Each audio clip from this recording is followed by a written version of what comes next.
Okay, alright. Sorry about that.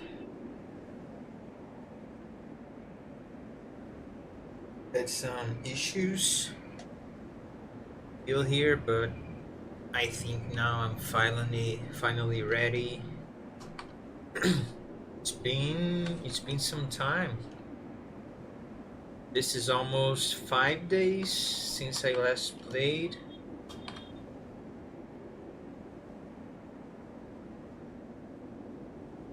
I haven't been playing the DLC at all. I'm leaving to play only on channel, so yeah, gonna have to try everything again, get touch with the combos and all that.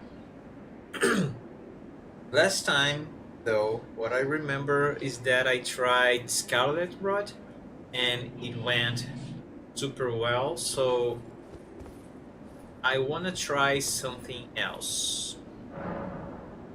Not only rely on the Scarlet Rot, I want to also try Poison.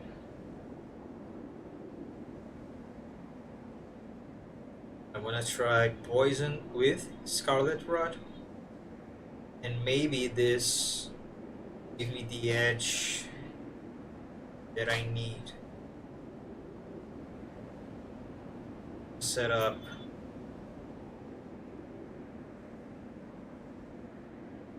profile to watch the chat.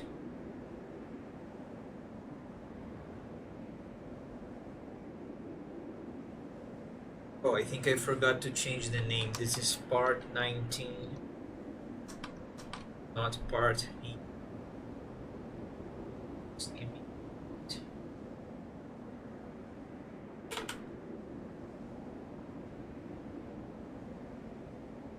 to do it.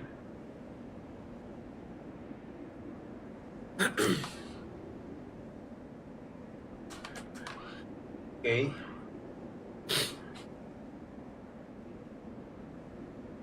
Yeah, Ashes of War. This is Poison Flower blooms twice. I'm gonna try Poison. This will sacrifice my damage a little bit, but I really think that these status will make things a bit easier. So I need to try this. Okay, gonna need to patch damage again. Gonna need to get this combo right once again, and I'm wondering if I should even call Sir Ansbach, because since he only does bleed and I'm not a bleed build, I don't think he will do much difference. Yeah, let's try solo first. Forgot everything. I'm gonna need to remember everything again, which is not good.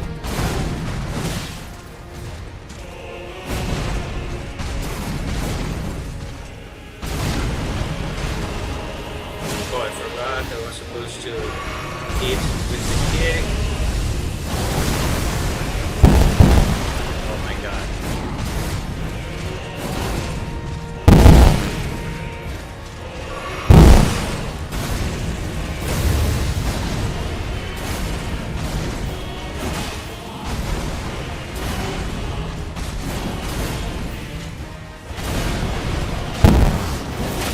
This is one of the attacks that allows me to kick.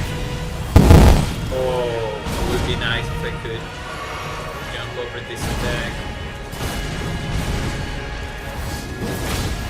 Don't have much of a time, but that's what I have.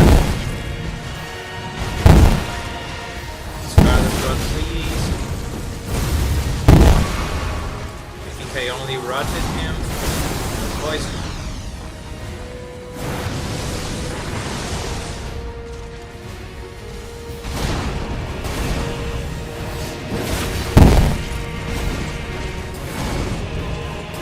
I forgot. Yeah, I need to. God damn it. Yeah, just kill me.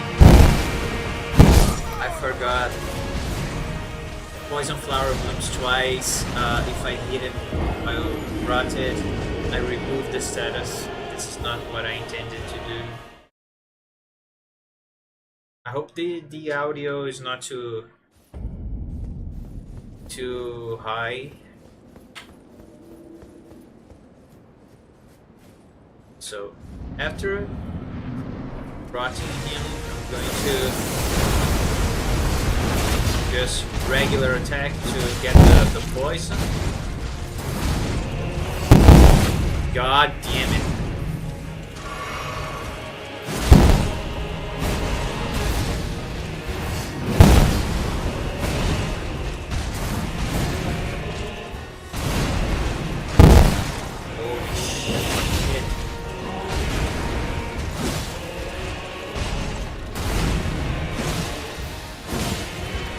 Poison.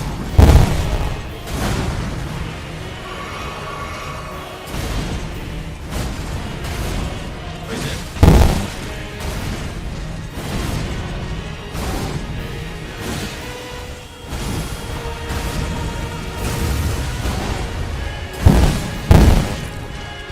Oh my god.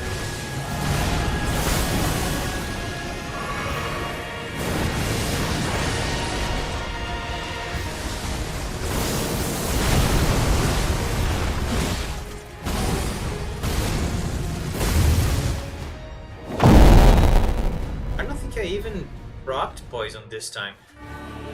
Oh.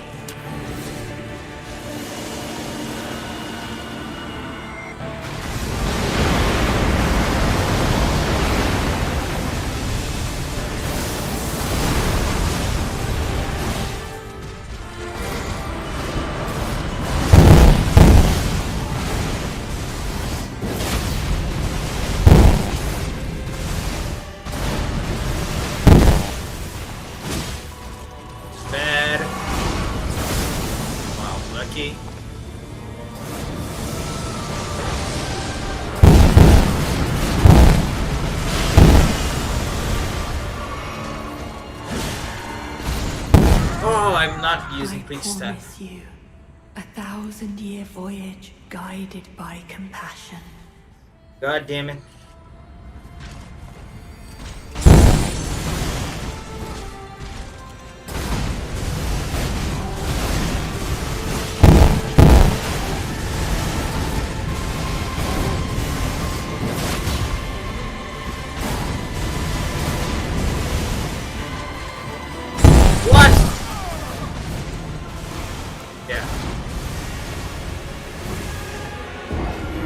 Super rusty. Only 5 days and I'm just super fucking rusty. Okay, come on. Time to pay more attention again.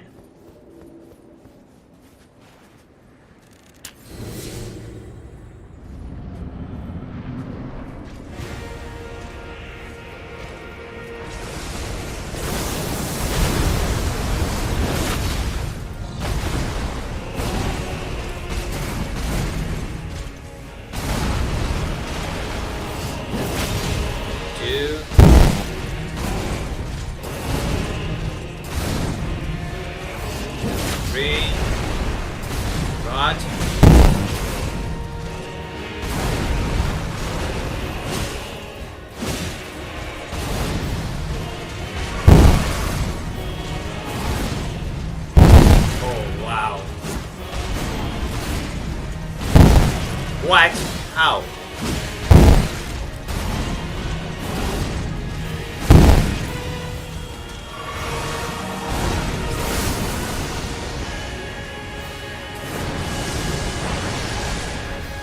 Come on.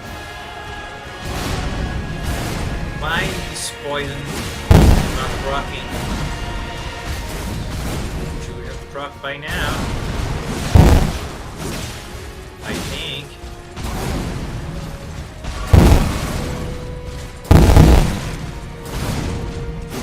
I'm missing my time all the time. I'm missing my time every time.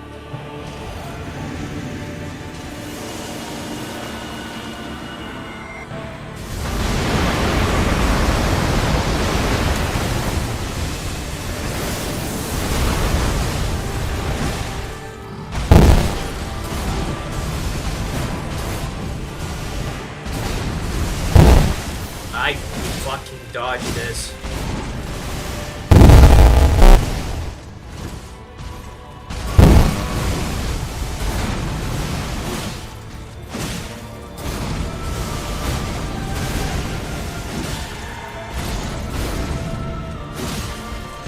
Okay, poison. Oh shit. Where's my stamina?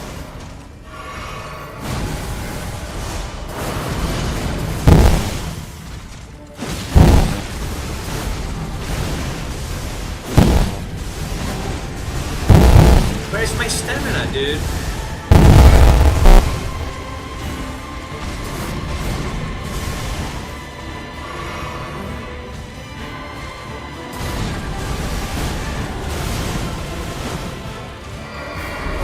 I hate this attack. It has hyper arm, not hyper arm, it has iframes on this attack.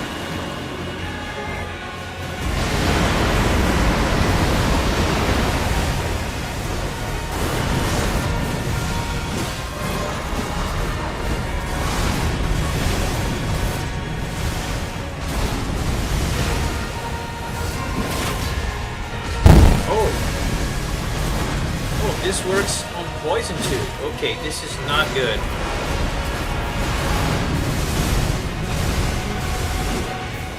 Again, stupid attack has iframes.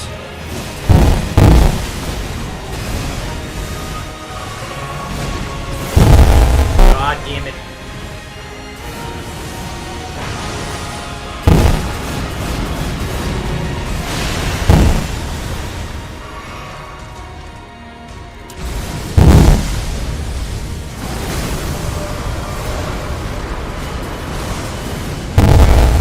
God fucking damn it, I hit the fucking wall.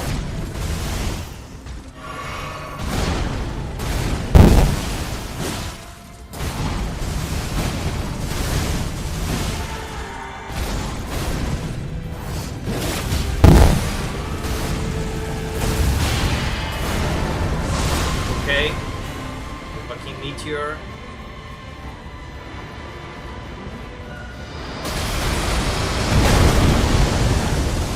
Really?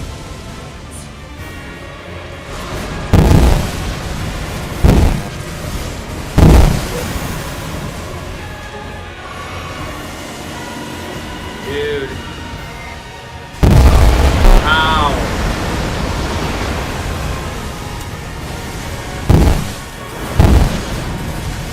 Yeah, there's no way.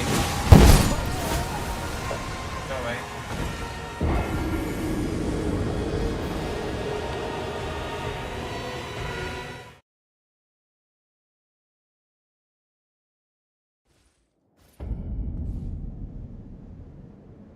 Ooh. Okay.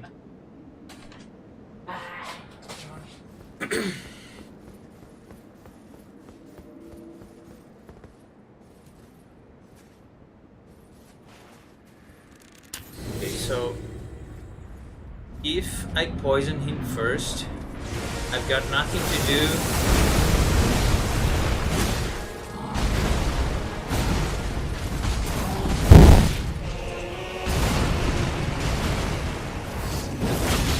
Okay, I need to rot first.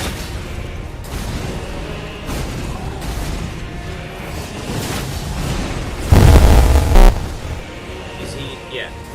Okay, he's rotted. Now let's see if the poison will work.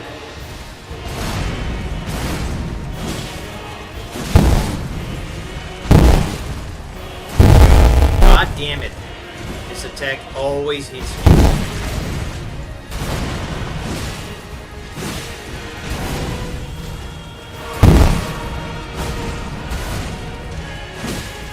Come on. Poison.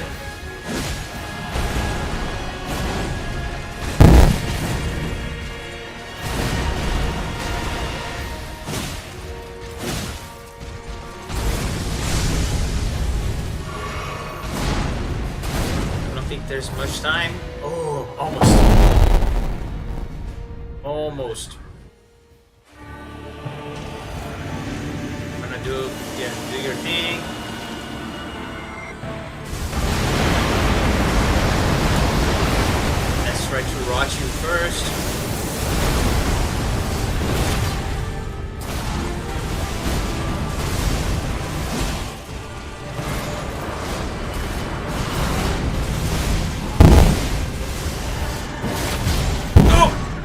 God damn I it. promise you, 1,000-year voyage guided by compassion.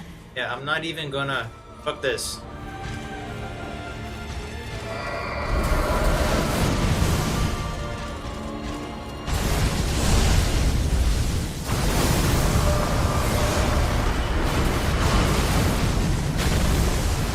Okay, I don't know how I dodged this, but apparently I did. Holy shit.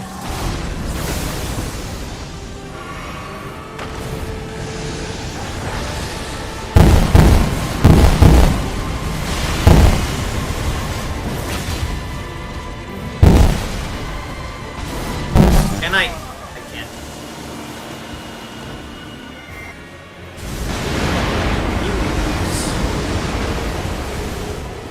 It just leaves no opening for any heals. You need to just wait and hope that his laser beams doesn't hit you. That's all you gotta do.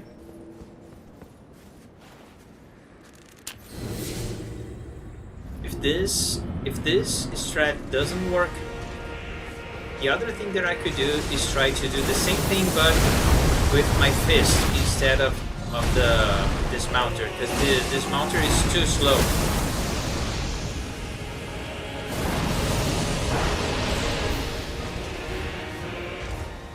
Come on.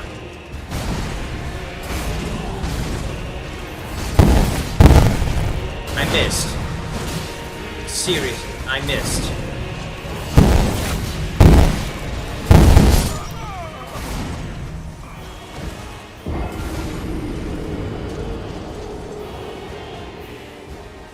Yeah, I just need to focus.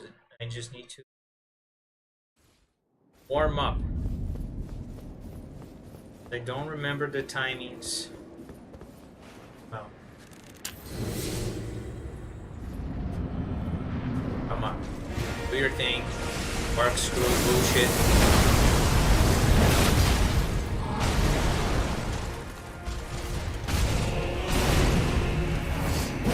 Two. This one I cannot. I hate this attack. Then he does this when he just gains a lot of time for his bar to complete. What a fucking...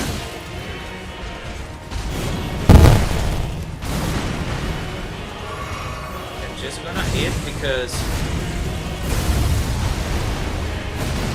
even if I proc poison,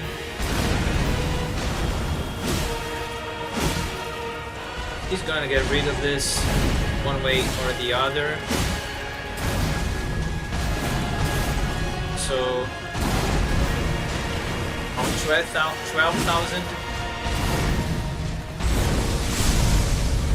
12,000 we're going to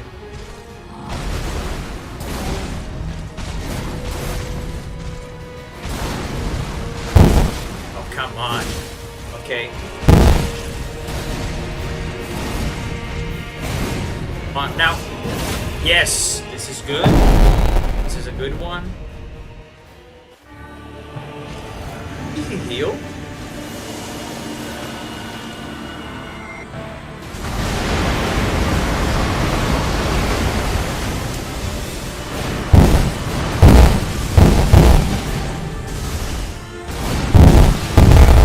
What the fuck, really?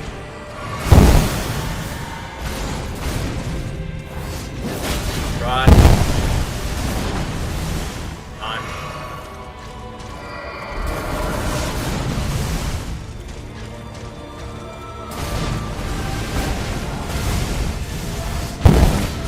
I missed.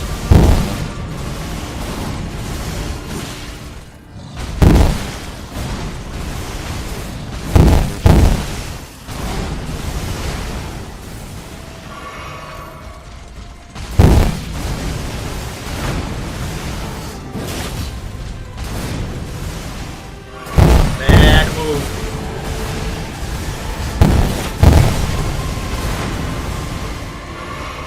Doing all the wrong choices here.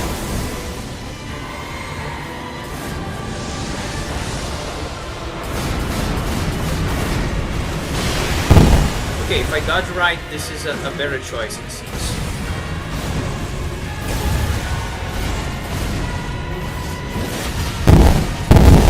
Oh my god. Oh my god.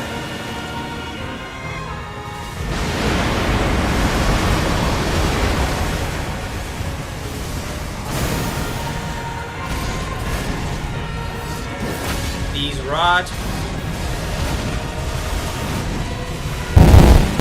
I dodged this.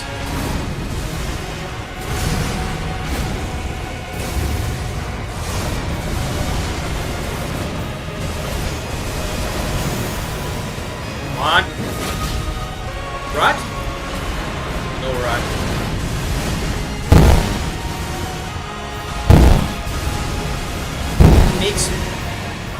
Makes me deplete all of my stamina. Being so frantic. Oh, how?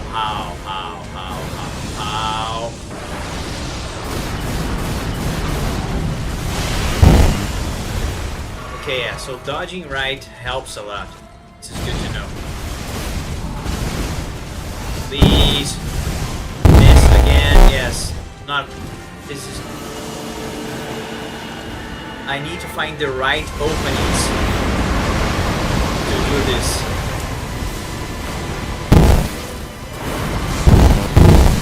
What, dude? It's so fucking hard.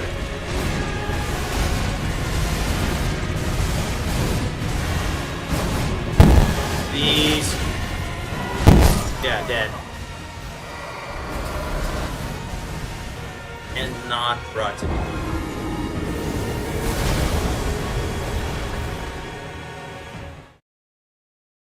This is just an effort. Try to understand which attacks I can try to counter, which I'm not supposed to counter. Okay.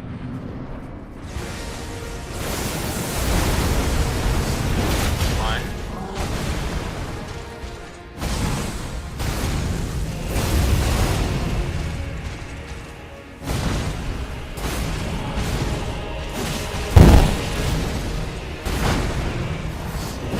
Two.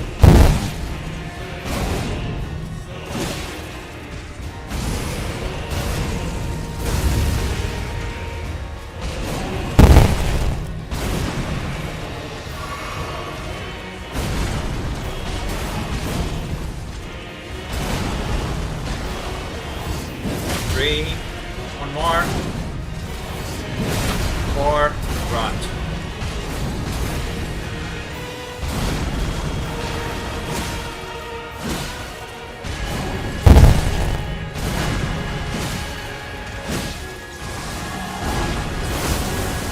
Now on 11,000.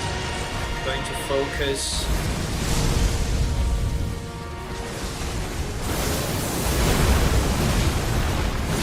Doing the kick.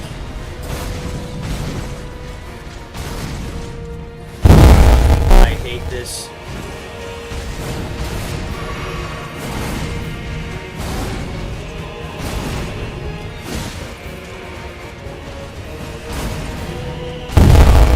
What the hell?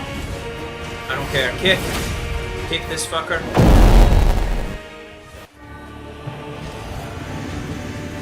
Oh. Yeah. Nothing to do.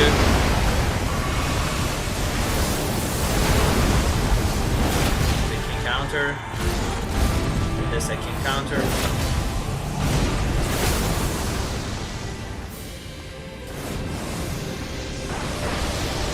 Dodge right.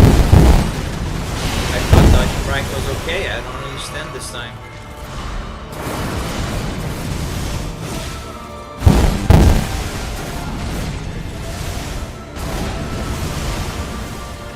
Counter, 3.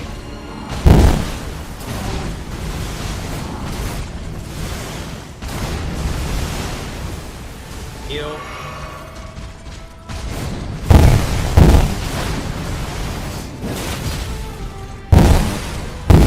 What? I'm pressing fucking dodge, dude.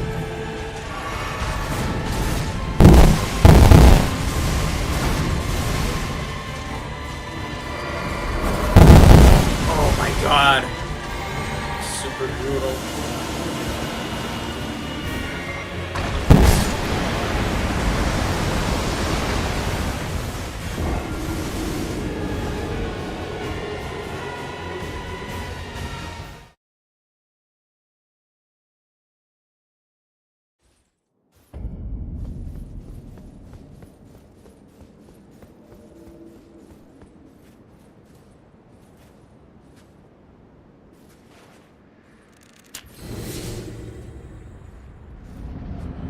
Maybe on the second phase I shouldn't focus on Scarlet Rot because he will be already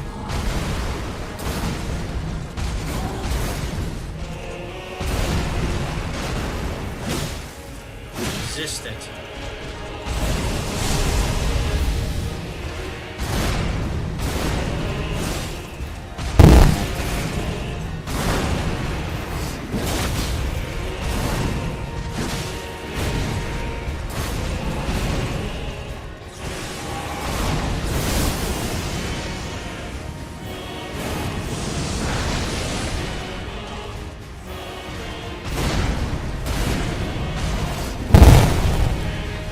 Okay, I hit.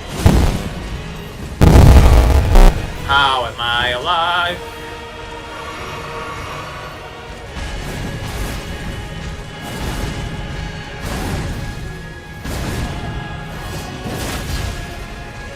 Right.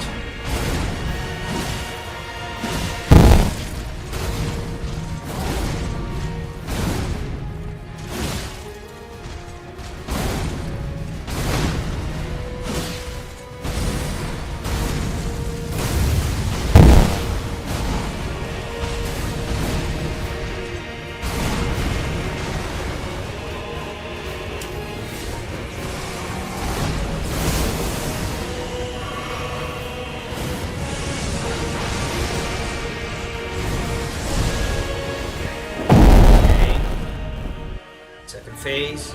Let's focus on poison.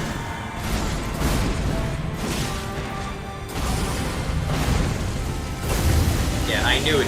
I knew it. I knew he was desperate to try this shit.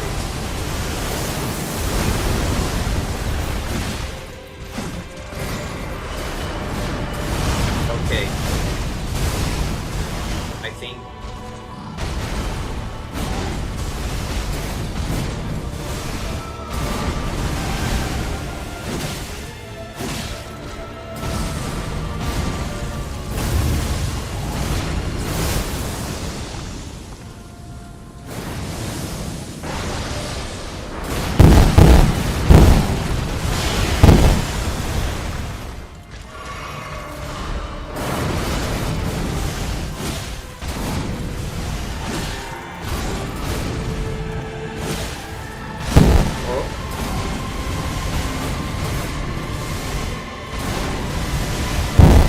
God damn it.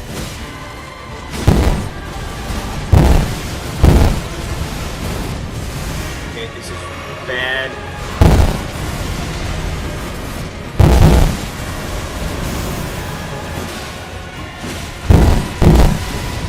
Oh no, the lights, the fucking lights.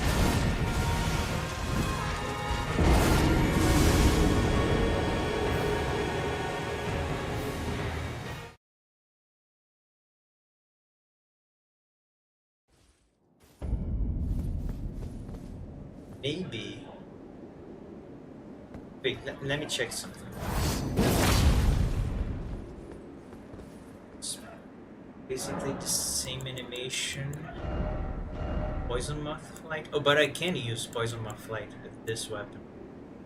Yeah, never mind, never mind.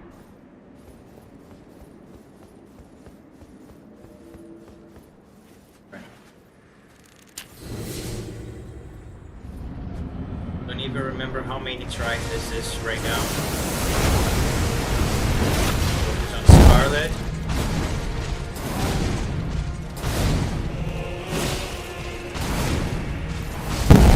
Bad move to trade. I need to pay more attention.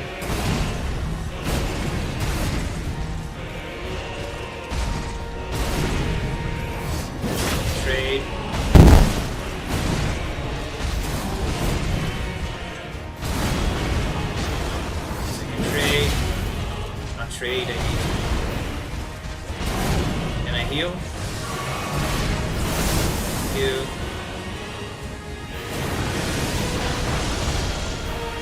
Alright.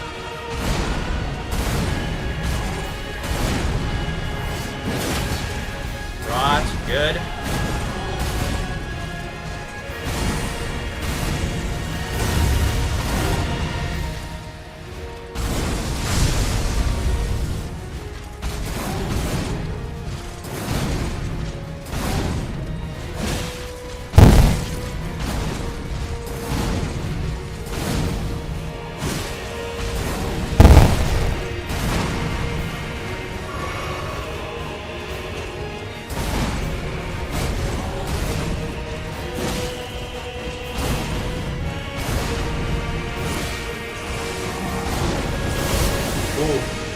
Close. That was close.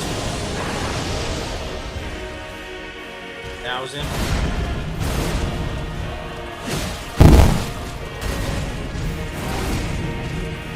9,000. Oh, I did wrong. Fuck. I don't care. Kick him. Just kick him.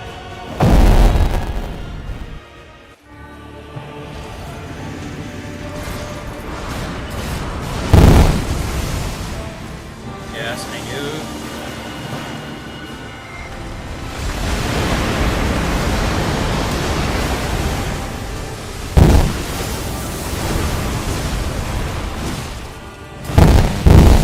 Bad roll, bad roll.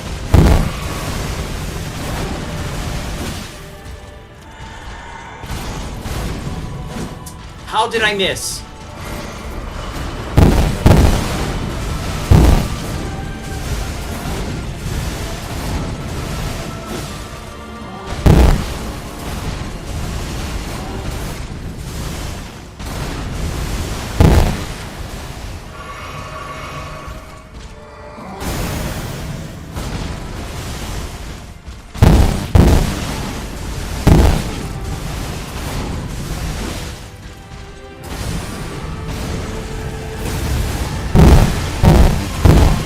I hate this.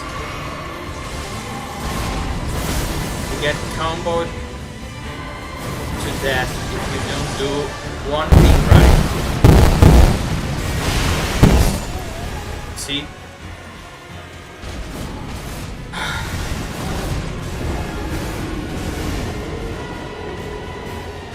The cross chop, this stage, you get hit by one, dead. I mean, doesn't do that much damage, but all of it, of the attacks combined can kill you.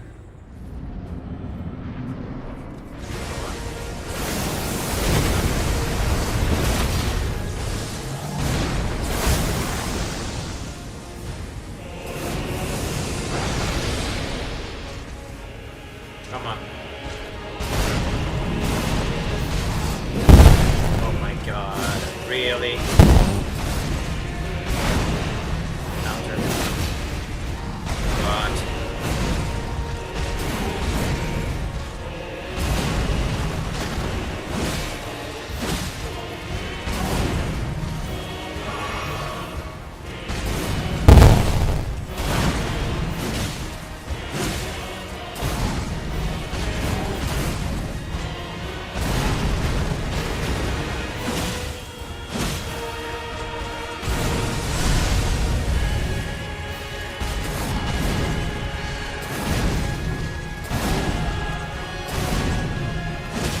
Thousand.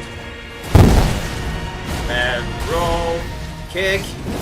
Yes. Good one. Yeah, I think he heals. I think he heals. I don't think there is much difference. But I'm pretty sure his health was much closer to half. Keep dodging, keep dodging, keep dodging, keep dodging, keep dodging, forever dodge. Poison. Oh my god. Oh, bad bad rule not to decide. Never decide. Never decide on this attack. Bad rule.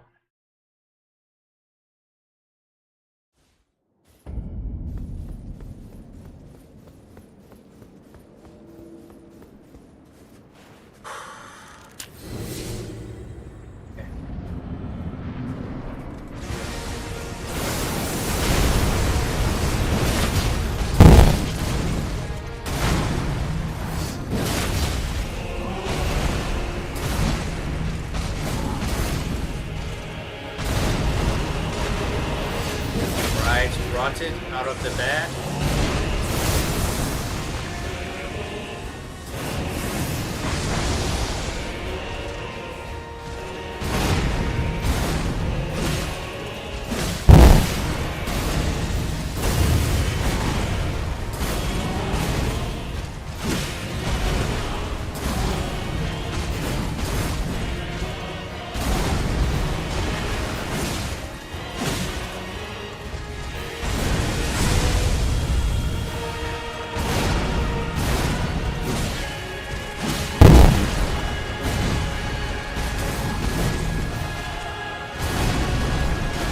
Okay, I don't care.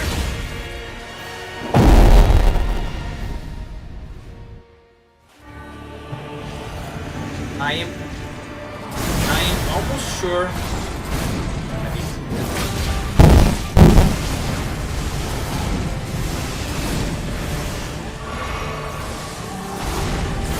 I am almost sure that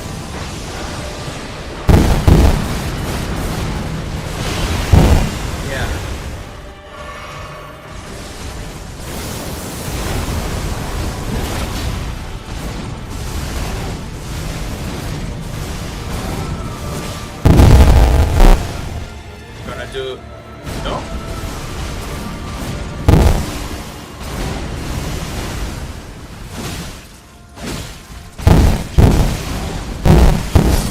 Holy shit. Holy shit. Like fucking god.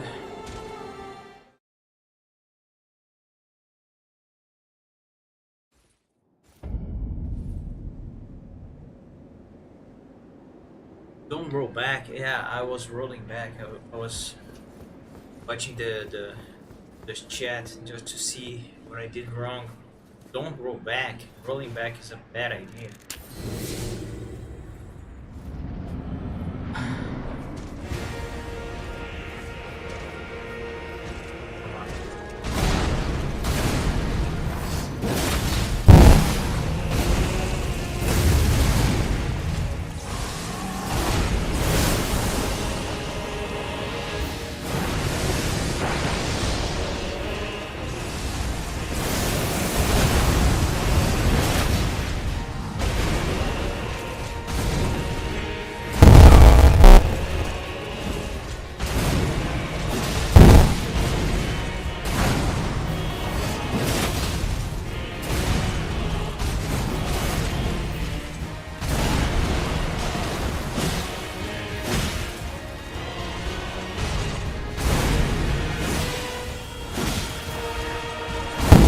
Oh, I did wrong.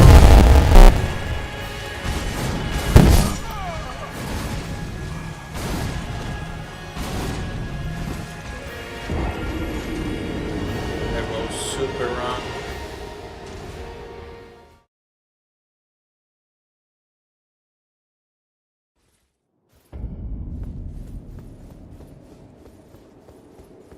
Try. On back again. Was doing item status.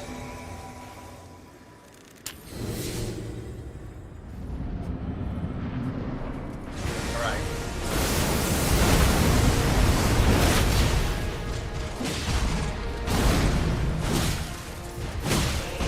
General Radon, a pleasure to see you.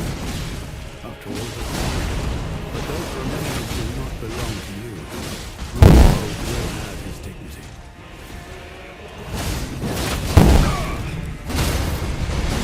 rotted. Nice.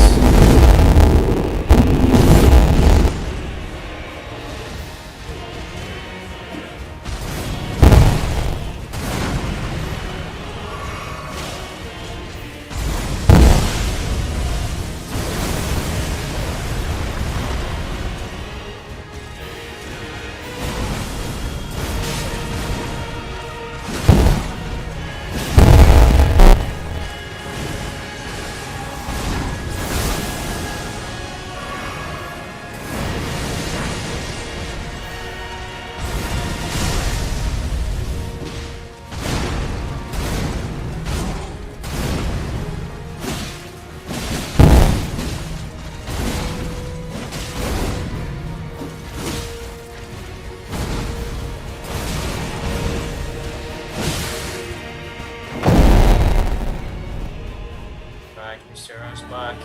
Please.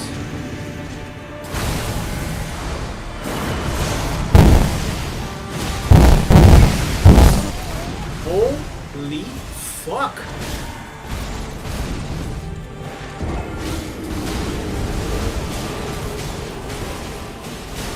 They said he only needs to hit you once with this attack. He hits you once, you're dead. I was practically full health.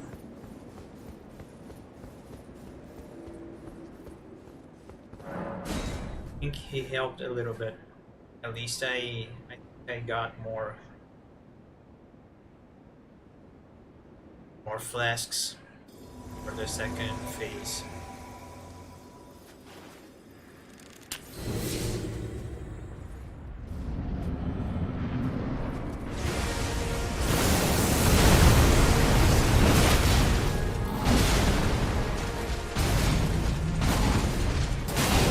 General Radahn, a pleasure to see you. After all this delay. But those remains do not belong to you. Lord Mold will have his dignity.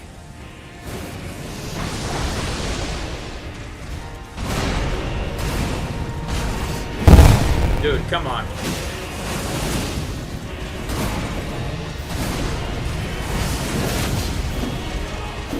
Not rotted.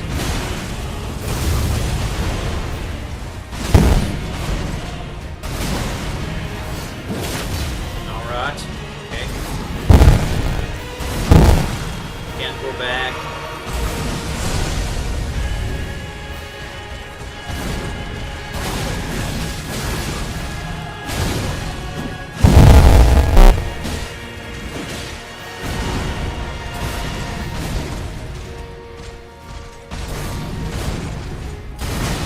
That was lucky.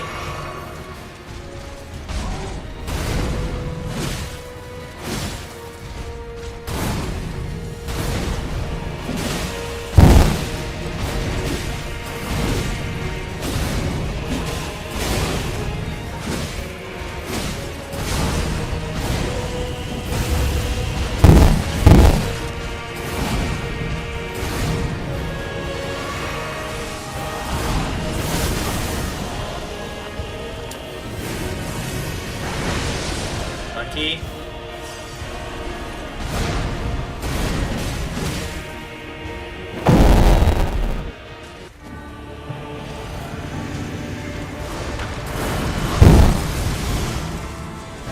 Yeah.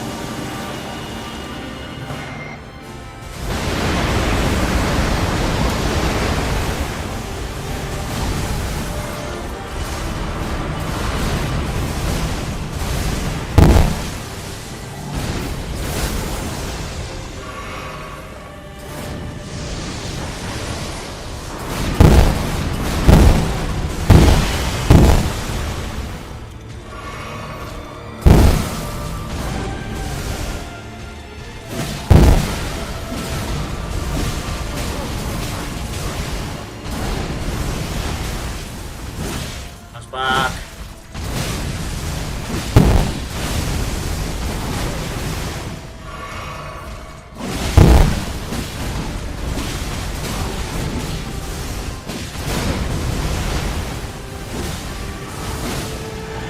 He's poison.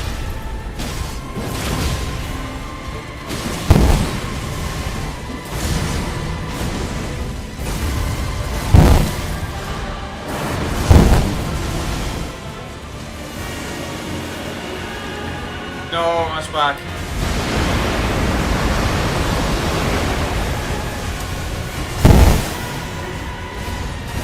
God damn it.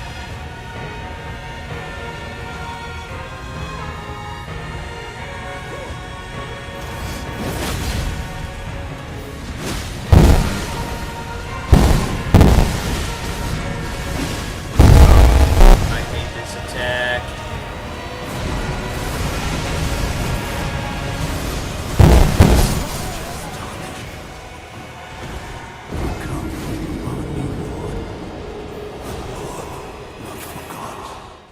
Yeah, the problem is that Ansbach gives him so much health.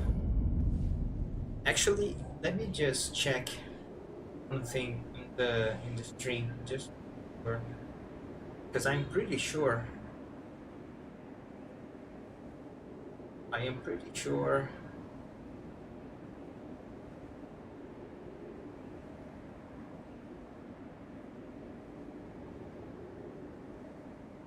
He heals. I am pretty sure he heals. So even if I take, I don't know, 75% of his health, he'll be healed back.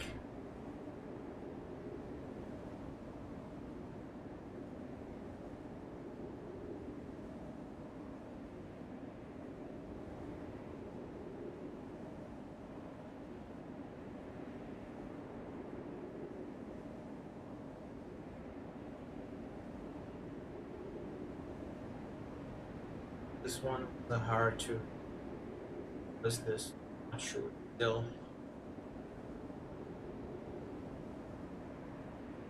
If I die this time, I'll check this again. No on spot this time. Getting so much health, it's ridiculous. Come on.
$14,000.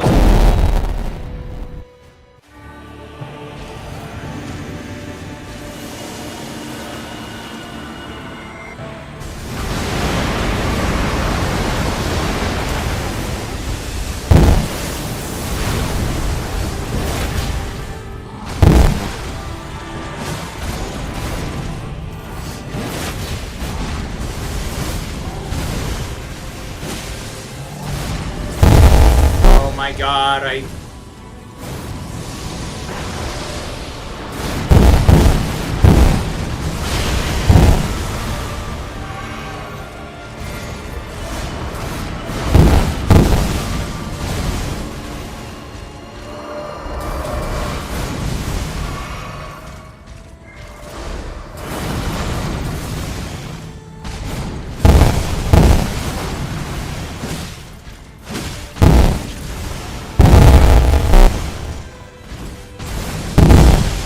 fucking serious, dude?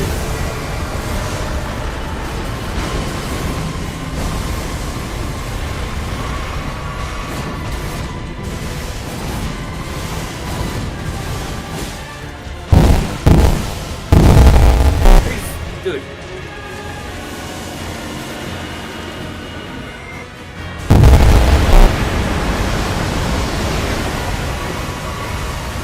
This is fucking stupid.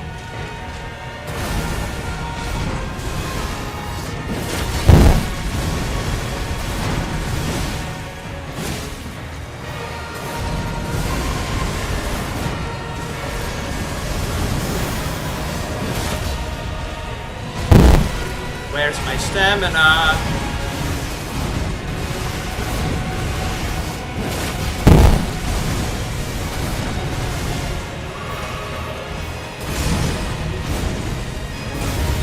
I press.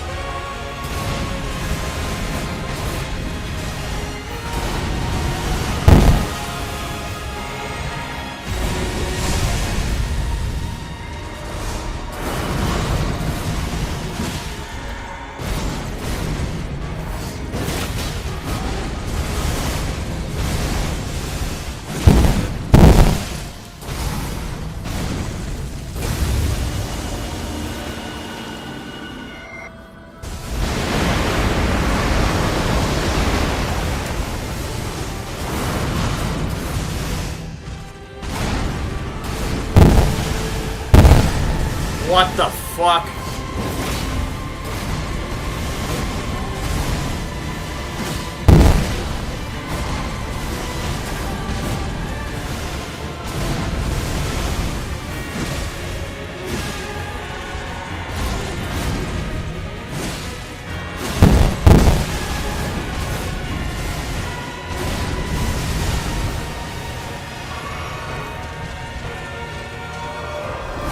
Oh, bad roll.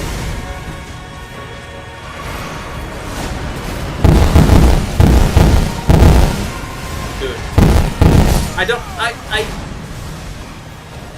How?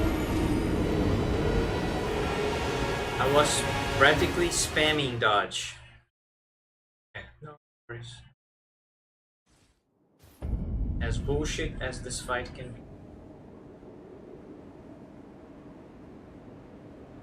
On. That.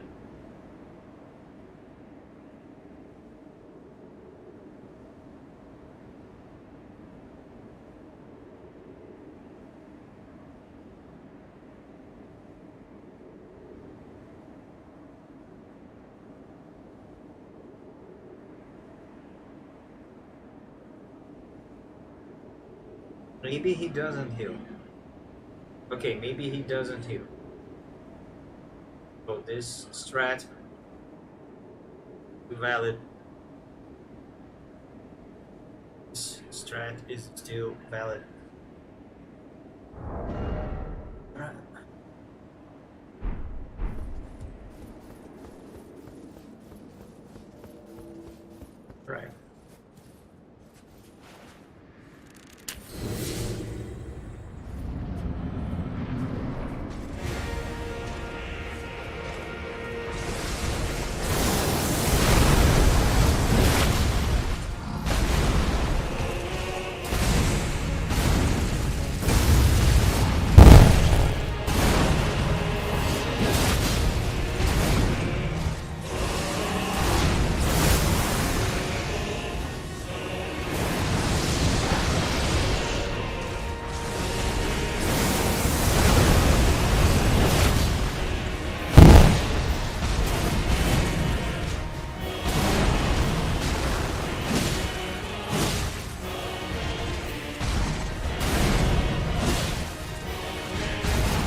fucking god.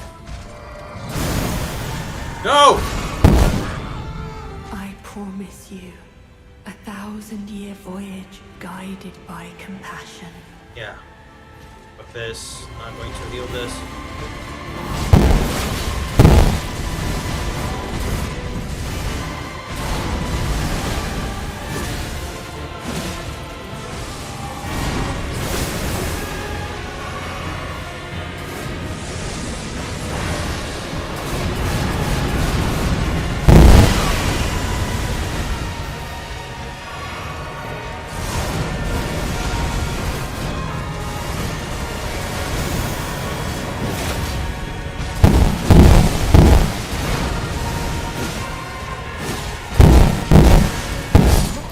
Yeah, fuck this. Dude. First attack sets you to an impossible situation. Because if you get hit by the first, that is a very fast attack. And you wait for the delay, you get hit by light. Then if you react to getting hit by light, you get hit by the delayed attack. So I'm trying to understand what do I need to do to avoid this attack. Because what? I should then get hit by lightning, by the light, taking more damage, so then I can avoid the other attack.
sets you up to always get hit by some shit.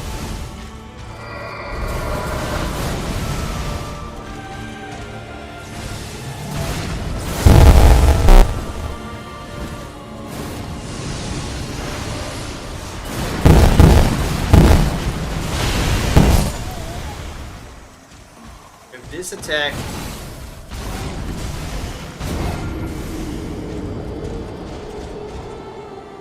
light explosion, I need to roll forward.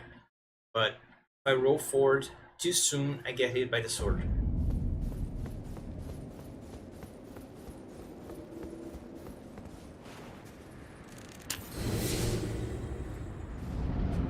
Dark Souls 3 had a lot of bosses that roll cut. They use roll catch to work as difficulty slider. This one has frame traps. There's nothing you can do. You're always frame trapped.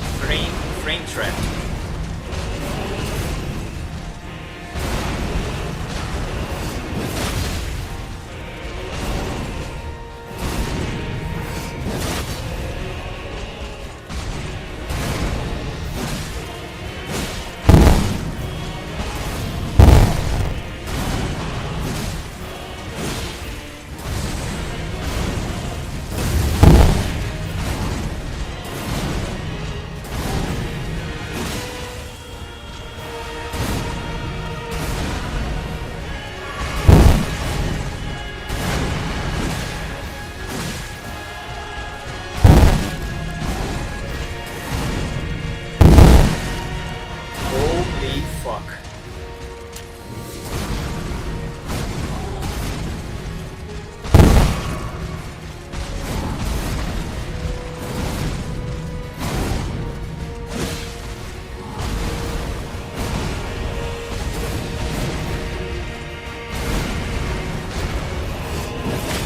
Better damage, 15,000. This is the best damage I've done.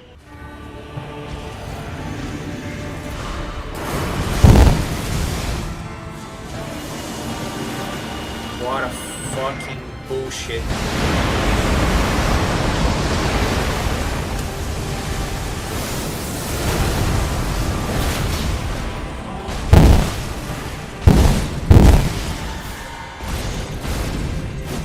Please, just let me hit him. This is already too much.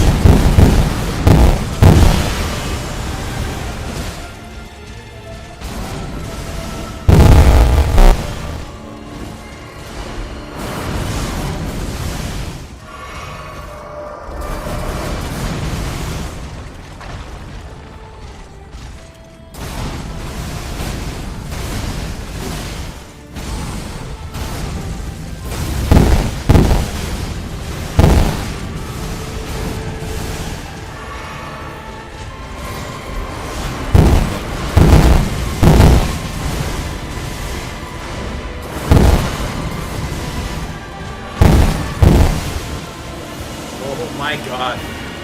You have no time to do anything. Do this closer, bitch.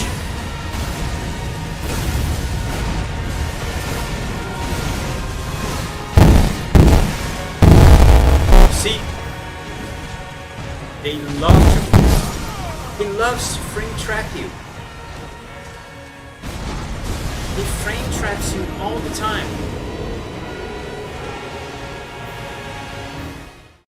Think you're gonna dodge this? No, you're not. You're gonna take this and the next attack as well. Because you're gonna try to dodge the first one and you're gonna get hit by the second.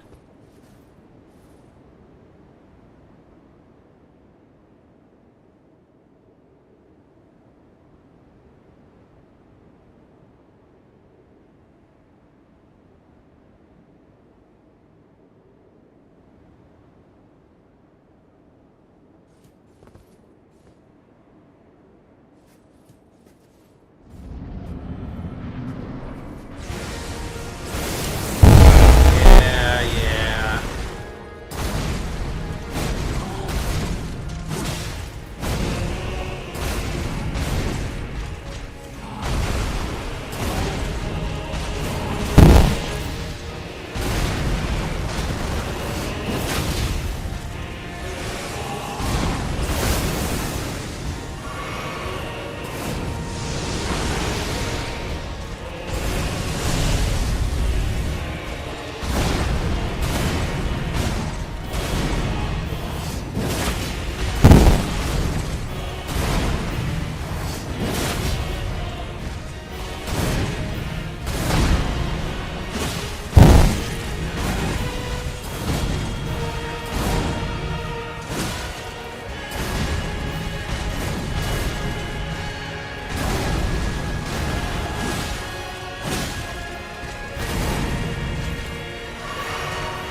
What?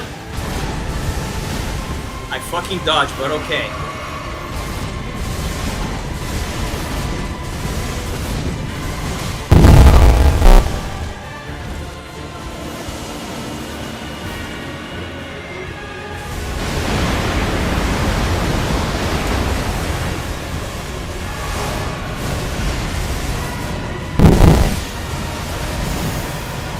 No!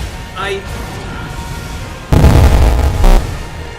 got rid of the fucking poison.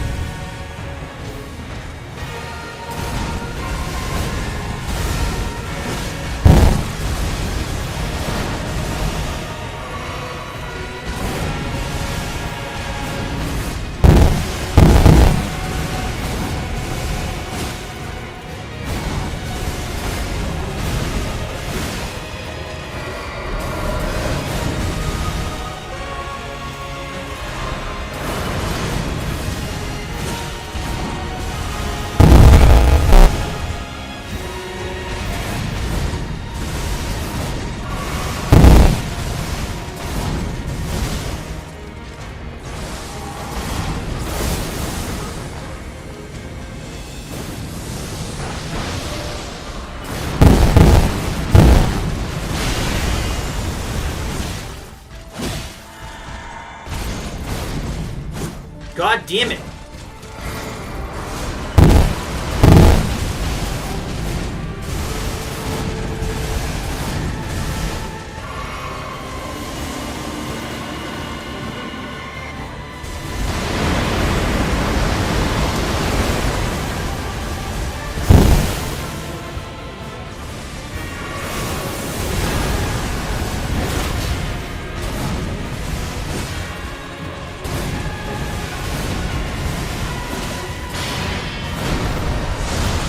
Yeah. Oh, come on.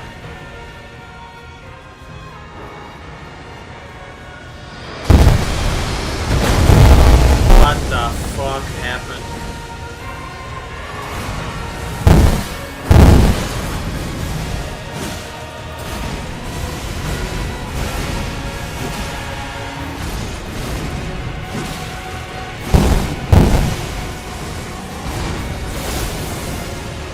Yeah, this is the end.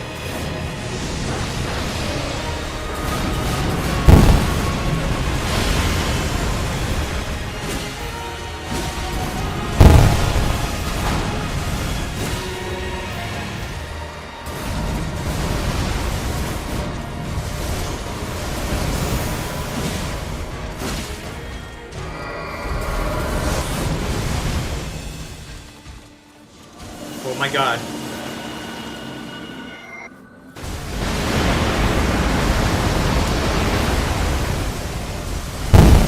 Whoa!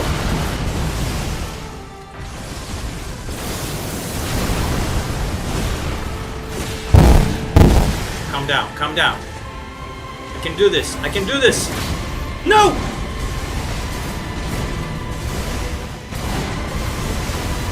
You're mine, you're mine! You're fucking dead! Yes! Oh.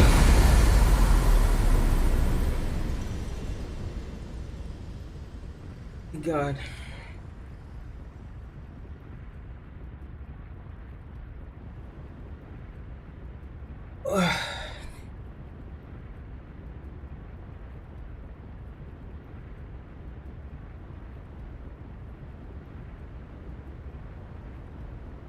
Oh my god, we did it.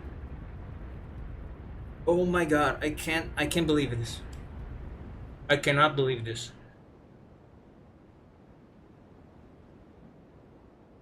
I was 100% not expecting this. Dude, I'm shaking. Oh my fucking god.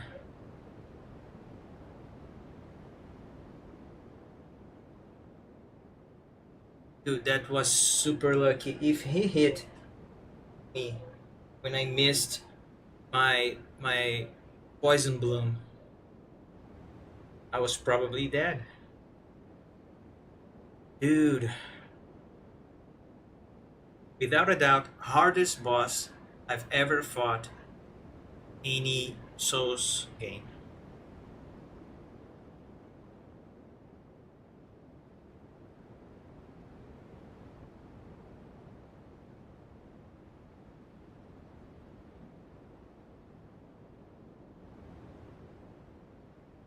Remembrance of a God and the Lord.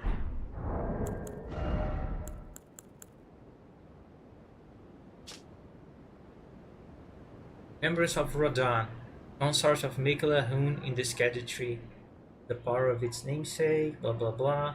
In their childhood, Mikela saw in Rodan a lord.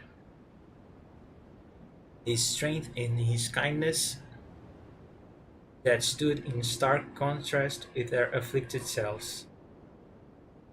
And so Mikela made his heartfelt wish that Rodan would one day be his king consort.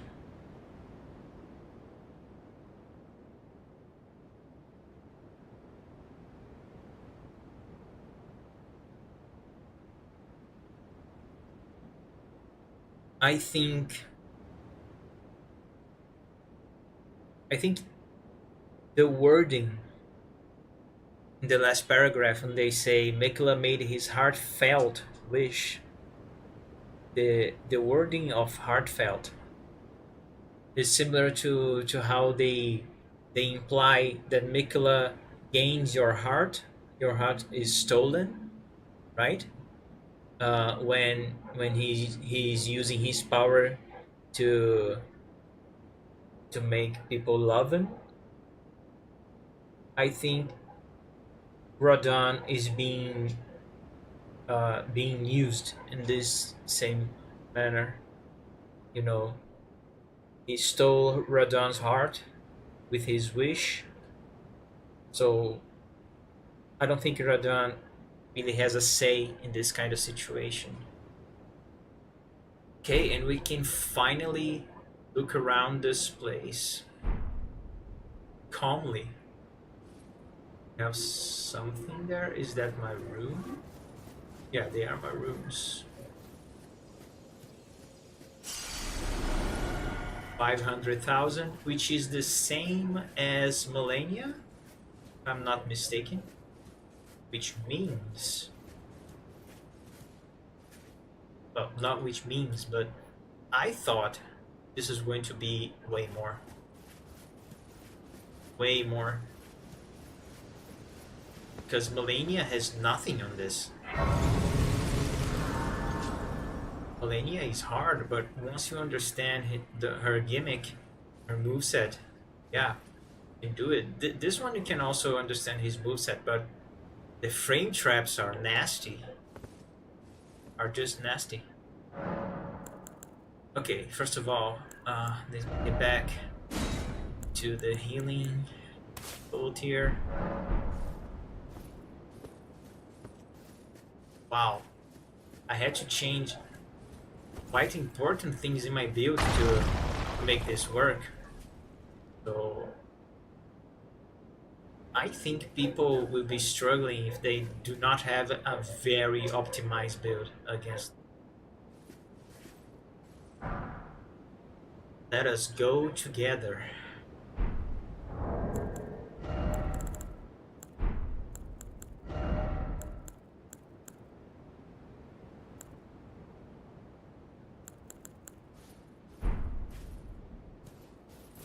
I wonder if this is to be used somewhere else in the DLC, or maybe even if they're going to make a second DLC, which I don't think they will, but who knows. And this is a memory.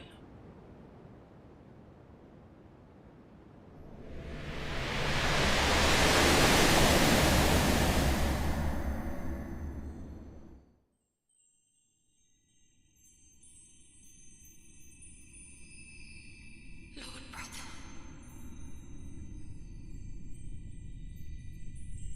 I'm going to be a god.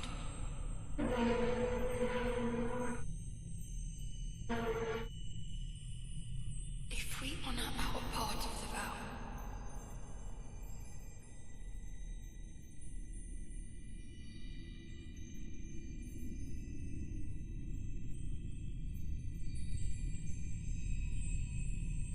Promise me you'll be my consort.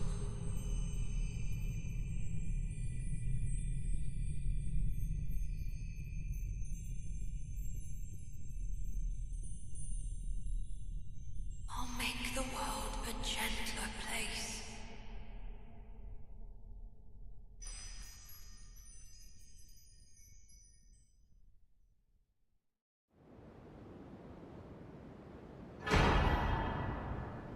Circlet of light.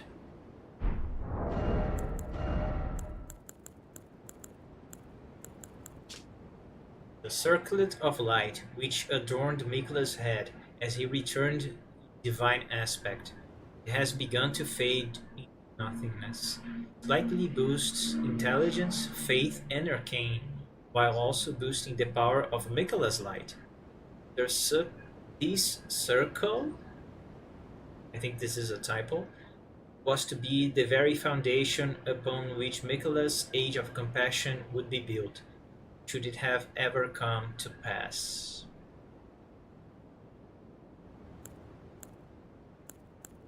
So it gives one int, one faith, gain. Now, interesting. Ba, ba, ba, ba, ba. Has begun to fade into nothingness as he returned in divine aspect.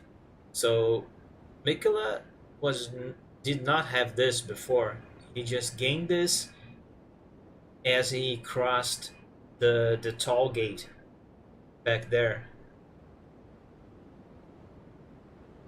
Also, another thing that is interesting about his wish, first of all, we can collect his wish. This is not given to us in a cutscene. This is an item or something. This is an object here in the world that we touch, and then we see the memory. So what I think is that this is a thing. This is really a wish that he did, and he gave it to Radon somehow. So this is how we can touch it, and we can see the memory. It's like he physically or spiritually or whatever gave this to Radon. So Radon received his wish and is acting on his own. So this is I'm thinking differently now. I don't think that Mikola is manipulating Radon with his power of love. I think he made a promise. That's why they said promise in the cutscene. I think he actually made a promise with Radon, and Radon acknowledged it, and Radon agreed with it. Of course, Mikola could be really interested in making a time of peace, an age of compassion, and all that, but the way that he did it is the wrong thing. I think this is the debate that we can take from DLC, is how the ends doesn't justify the in between, right? So sure, reaching for of an age of compassion, age of prosperity or something, is good. But if for doing this you need to manipulate everybody to respect you as a god, to make you a god, this is not cool. Okay, I thought we could get up there. Certainly we cannot. I cannot call torrent here. And I don't think there is anywhere else that I can go, so yeah, I was pretty sure we'd be able to climb there, but apparently we cannot. So I'll take a quick break. I need to go to the bathroom real quick. When I get back, I'll look into the remembrance and finish this live with my thoughts on the DLC. Be right back.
Okay, I'm back.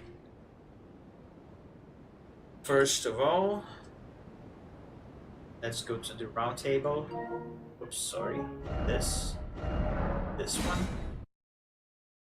Round table hold. And let's see what the remembrance has for us. Actually, let's check if NPCs have anything to say. Probably not. Mikola has anything? Actually,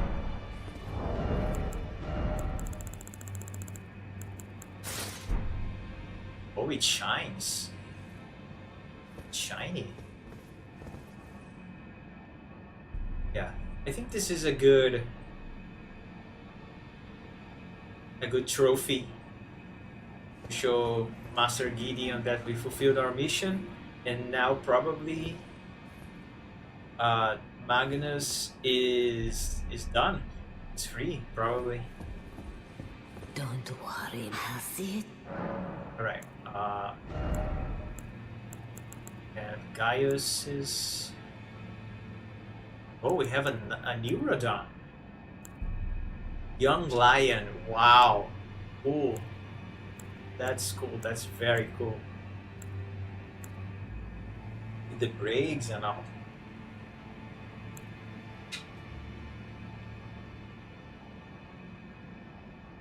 Let's check the description of the original. Helm of the Golden Lion with flowing red hair, worn by General Radon. Radon inherited the furious, flaming red hair of his father Radagon, and is fond on its heroic implications.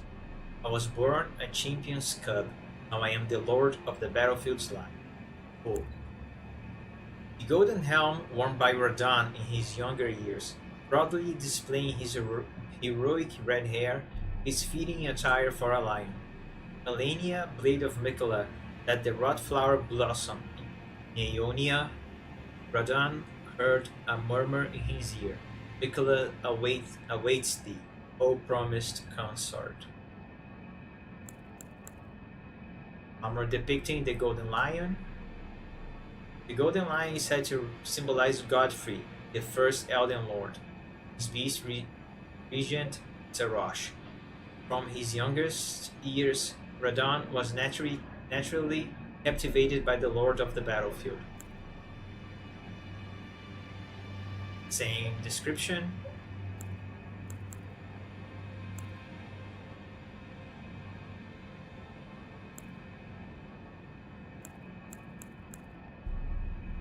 Okay, in difference we have some braids.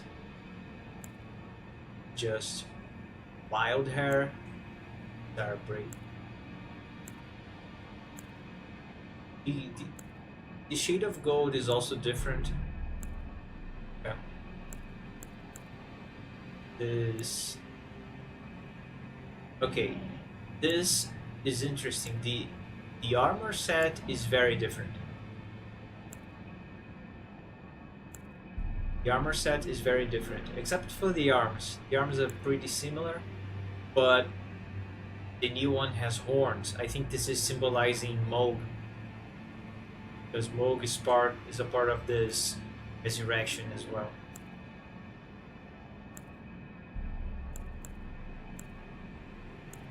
Same for the arms. Lots of horns, chains.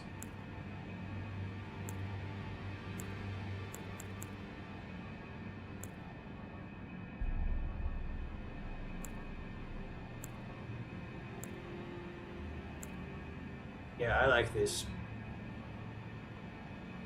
Very, very cool. Actually, let's buy this. Why not? Check how they look.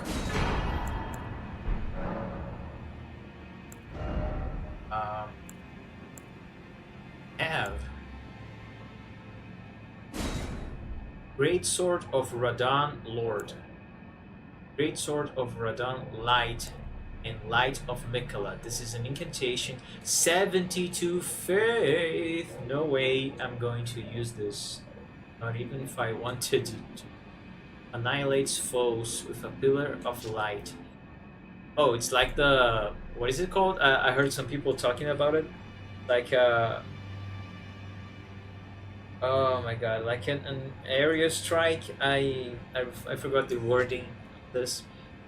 The strength of Mikola upon his deific return, wielded as an incantation, annihilates foes with a pillar of light.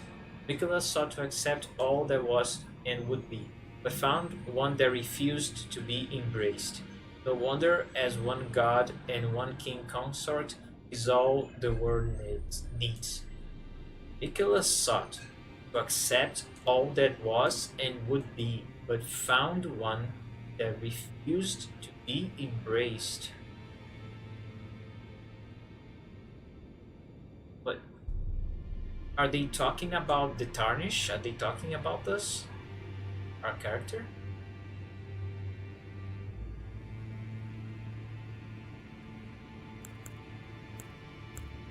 Yeah, the same. They are the same appearance, just the different unique skills.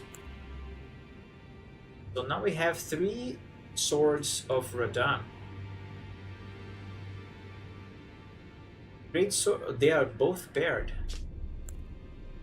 I think they are both paired. Great swords of black steel wielded by Radahn in his youth. Pair of weapons decorated with a lion mane motif.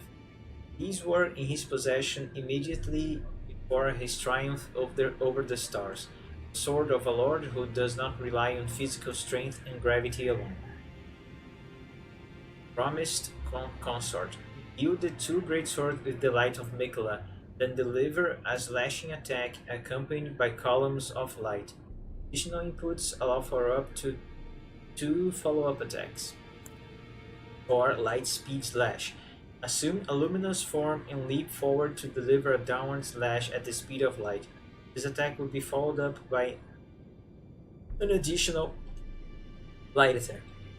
Charge to increase power of the skill and number of follow-up attacks. These seem very powerful.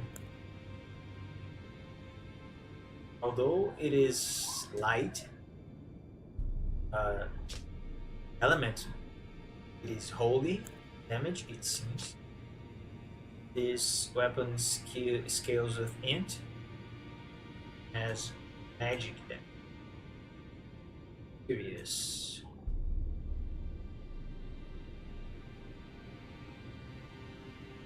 Okay.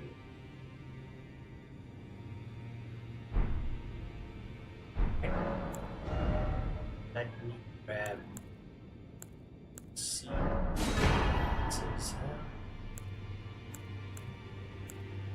This is Gaius's gauntlets, and if I recall correctly, Gaius doesn't have already got his. Alright, so Mr. Gideon, we found, defeated Mikola. There anything you have to say? Well. So yeah, what happens in the DLC stays in the DLC. No one cares about anything else.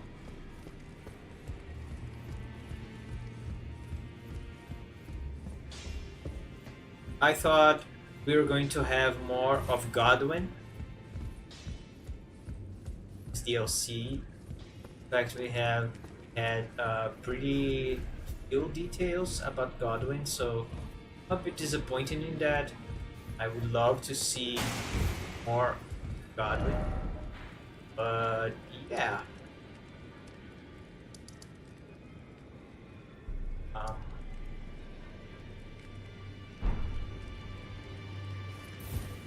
I think the only thing that is left for us is to finish our new character. Magnus began as a kiting sellsword, right? So more of a brute. Then he became an eye of Gideon and had to study and perform Golden Order incantations to get more info and understand more about Mikula, his plans, and but now that he finishes his mission,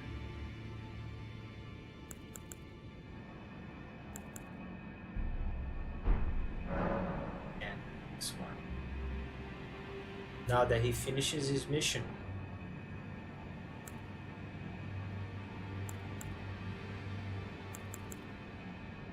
actually keep this here.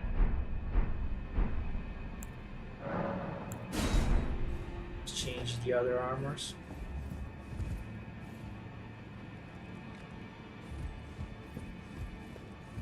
Can definitely change his attire. I think we could say that Gideon sets him on his way. Probably he should pursue the quest of becoming Elden Lord. But I don't think Magnus is interested in that. So it is up to Gideon to do what he wants. And Magnus will,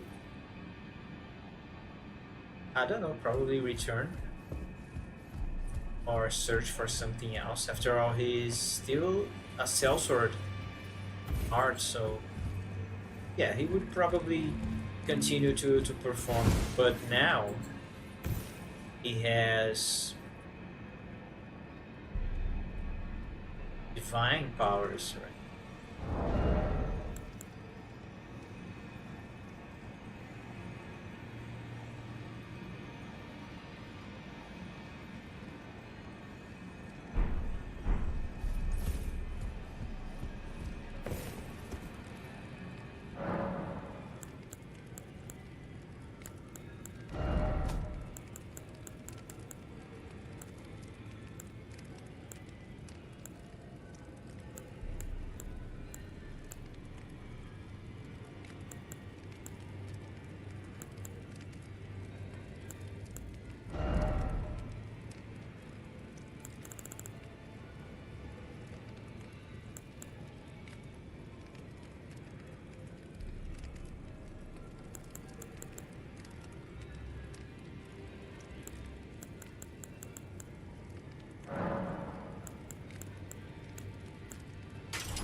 Go to Renala spec. I don't actually know how I'm going to spec this because this is not going to be a level 2 character. So yeah, I think I'll do this later. But yeah, just to finish this adventure then. My thoughts on the DLC. Actually, no, before we do that, I want to give uh, a recap of the things that I found, especially the weapons. That. Um,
Alright.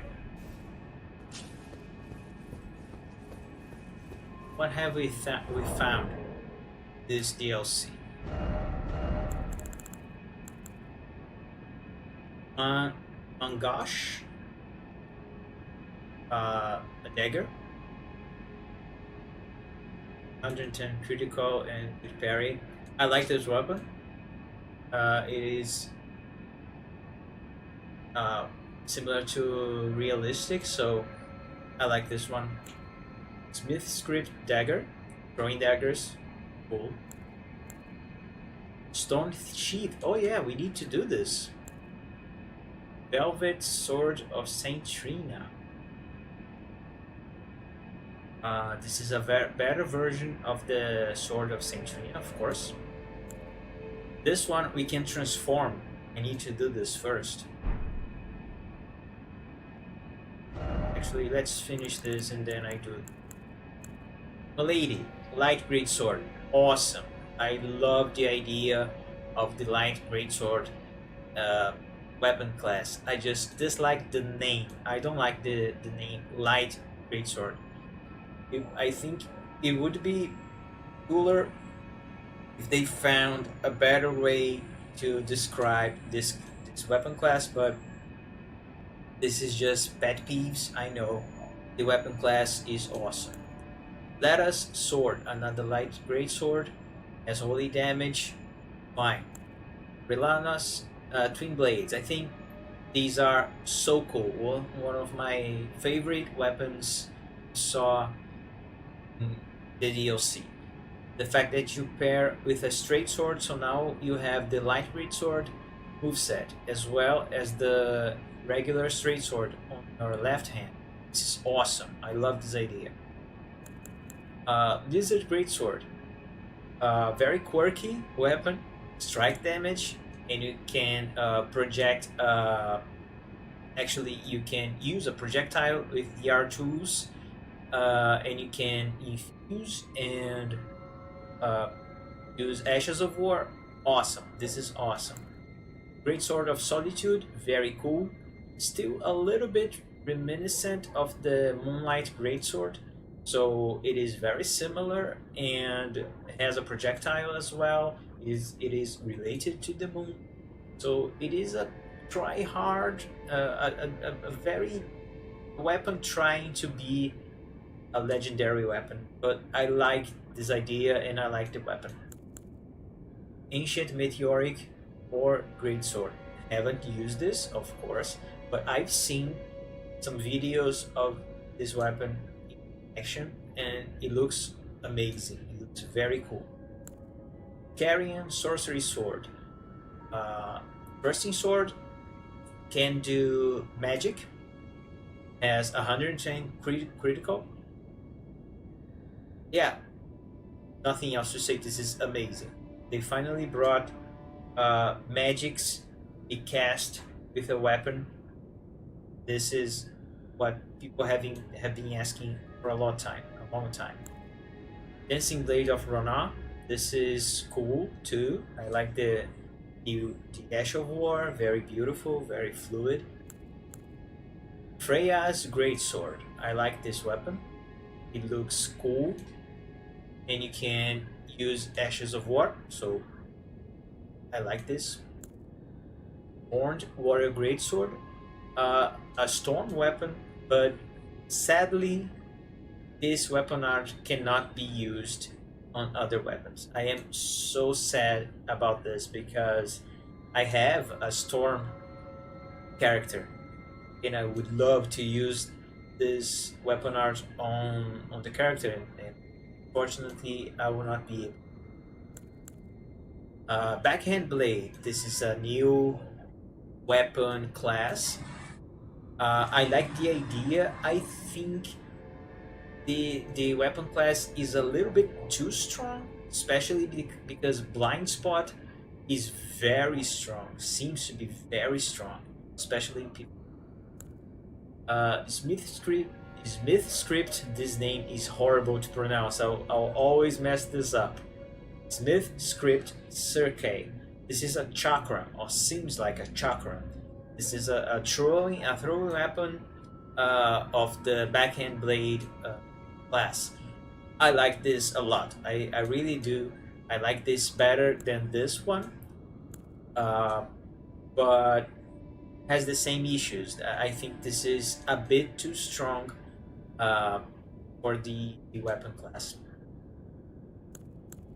Star lined sword. This is Onza's sword, a katana. This is cool. I like this. This is very cool. Great katana, new weapon type. I heard this. This is being very. The community, the PvP community has enjoyed very much of this weapon class. They say, from what I've heard, the the ceiling of skill, the skill ceiling of this weapon is very high, so it is very you can be very creative with the weapon, which is always good. I haven't used this in the DLC, of course, but this one you can um, add Ashes of War, so I'm always happy about this. Same weapon class, just with a unique Ash of War, and this Ash of War is very cool, very impactful, very bombastic. I like the how how unique this looks. Is awesome. And Rakshasa's Great Katana, same as the other one.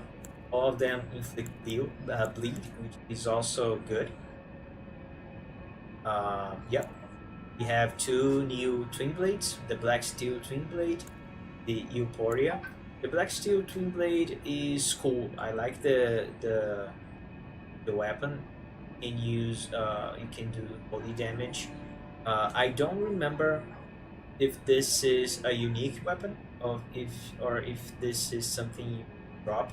If it is a farmable weapon, I enjoy this twice as much. This is one of my great problems that I have with Elden Ring is how unique weapons are very unique.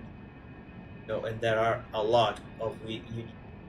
So even those that should not be unique, like the mace, for instance, can only have one mace per playthrough, unless you get dropped by somebody else or you save scum and all that.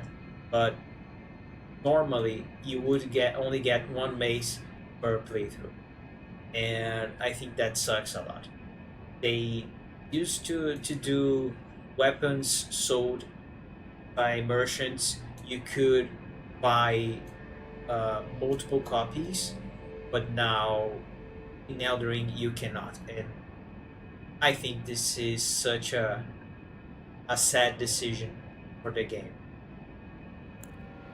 The Euporia has a unique Ash of War, and I like its mechanic. Its mechanic is unique to this weapon. No other weapon has anything similar to this, and since this is creativity being explored, I enjoy this weapon as an idea, as a concept. I am not very fond of twin blades per se, but the idea that you have to combo with this weapon so you can charge it, and then you use the weapon arc to discharge the energy that you accumulated with in the blade. I think this is very cool, and I would love to see more ideas like these being explored in other weapons in the forked tongue hatchet. It is a variation. It is, I think, it was the first weapon variation that I found in the game. Right? This is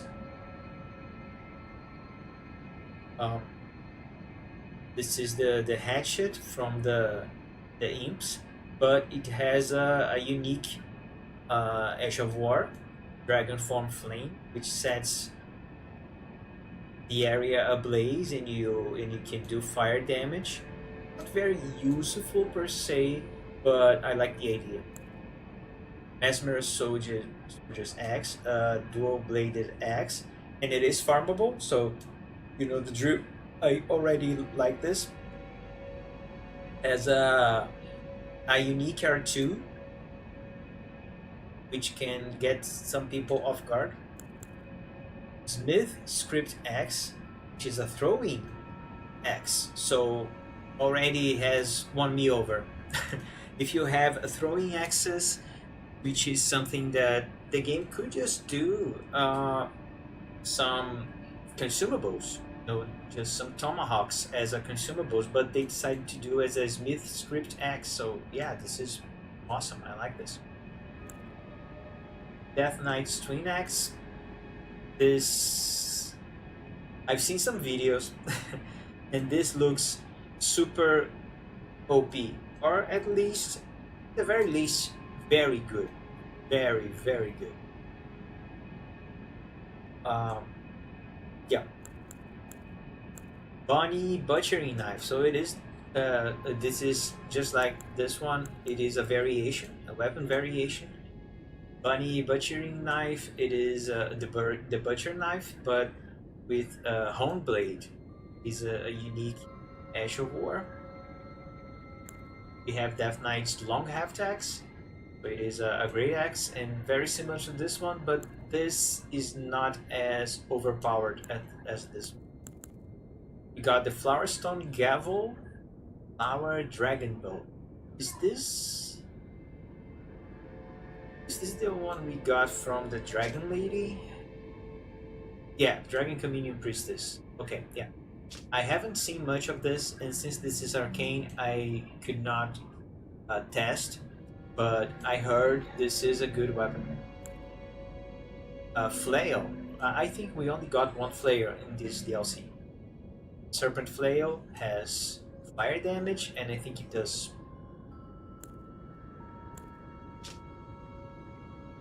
No, just burns. Yeah, just burns. Black Steel Great Hammer, awesome weapon. I love this concept. Can use Ashes of War and does holy damage.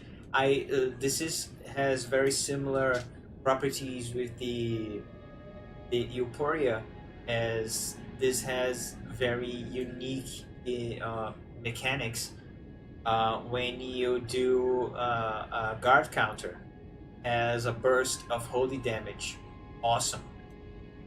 More of this, please. More of this. The Smith Script Great Hammer is also a throwing weapon, and I love the animation for throwing this weapon. So yeah, very cool.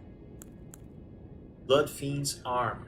This does what? Oh, but it sprays blood with this strong attack. Another unique property. Very good. More of it. Anvil Hammer. I love this weapon simply because it reminds of the Anvil weapon you could use Dark Souls 2. And I loved I love the weapon. Even if it was not good, just the idea of carrying an anvil on a stick, using it to smash foes, I think it was awesome. Love this. It does fire damage and has a unique Ash of War. Fortunately, it is one of those unique weapons. So yeah. Devonia's Hammer. The ground. Oh yeah, this looks cool. I haven't tried this. It's cool. Swift Spear.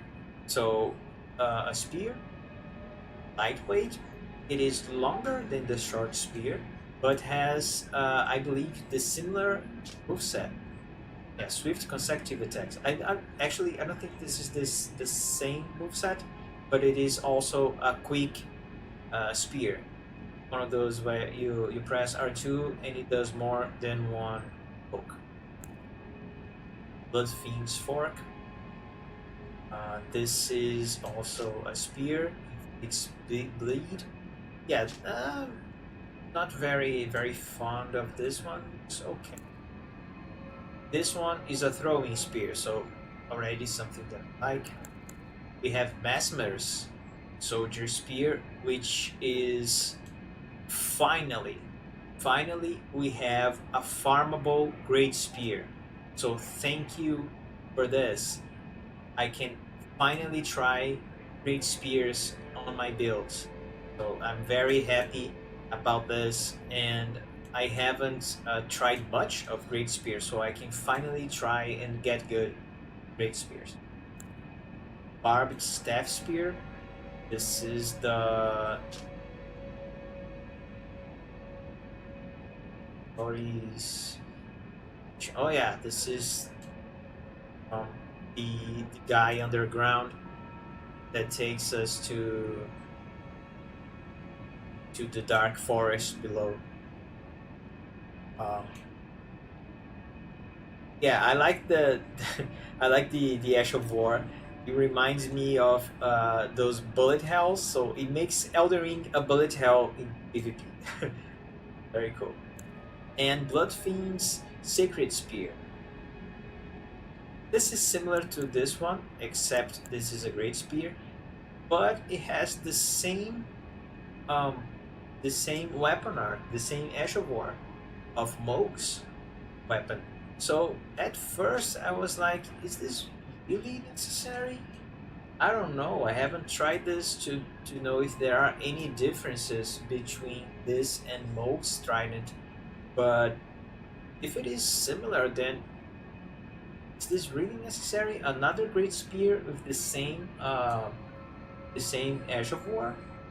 I don't know. I'm very confused about this. Uh, I understand its lore implication. The lore implication is clear, but wouldn't it be interesting if then you just made um, what I would think it would be super cool was if they made this Ash of War uh, work in a slightly different manner and maybe make this Ash of War detachable, so you could put this Ash of War on other weapons. And yeah, maybe it could be a bit weaker or work in a little bit of a nerfed version of the Moog's Trident, since the Moog's Trident is the legendary one. But then you can put this Ash of War on other spears and weapons of the like. So then you could get people by surprise. But since it is not as OP or as effective, let's call it, as Moog's Trident, I think this could be very interesting. But fortunately, it's not how this works. We get the Vulgar Militia Saw, which is a basic weapon, but it is dropped in the DLC. I thought this is interesting. The Spirit Blade. This is Rancor Slash. I think this is Swords Dance. This is Sword Dance, but you summon the small skulls from Rancor Call. Interesting. This is also a little bit creative, so I enjoy it. Grave Scythe. Tooth Whip. This is the only whip we found in the DLC. It has poison damage, and this poison is deadly poison, right? Yes, it is deadly poison. So, yeah, another weapon that inflicts deadly poison, always good. And I like whips, especially because this Ash of War, this unique skill, has the same animation as the weapon arts of whips in Dark Souls 3, which I loved. I loved that weapon art. So I am very happy to see this here. Too bad this is not a detachable Ash of War. So you're going to listen this a lot by me. A lot of these weapons either don't have detachable ashes of war, or some ashes of war cannot be uh, put on another weapon classes, and this is such a bummer. This is such a bummer. Pata, which is a fist type of weapon. I'm very glad to see patas here. Pata is a real weapon used in India, if I'm not mistaken, the older times. So to see patas in Elden Ring is awesome. I love this. Poison Hand has some poison power, which is cool. Madding Hand. I thought this was a little bit overpowered, but I haven't seen much of this, so yeah. I only got one hand to hand, but I believe there are more than one in the DLC, so I missed some of this, and I think I know what I did wrong. I've seen some videos and I have some clues about what I did wrong. But okay, the idea of having hand to hand combat in Elden Ring, I love because of the idea that it is more spread as gives the player more options on how to do. But oh, I'm not as happy as I thought I would be. I thought it was interesting, but I did not enjoy it as much as I wanted to enjoy. I thought I was just, oh yeah, okay, we're having these. Okay, these. We have the Claws of Night, Scattershot Throw, seems to be. We have the Abyss Claw weapon, which I only found one, and I'm not sure if it is the only one. This is another complaint of mine. They when they were promoting the DLC, they were like, "Oh, now we have 8 more new weapon classes." I'm like, what the hell? How many weapons are we going to get in the DLC?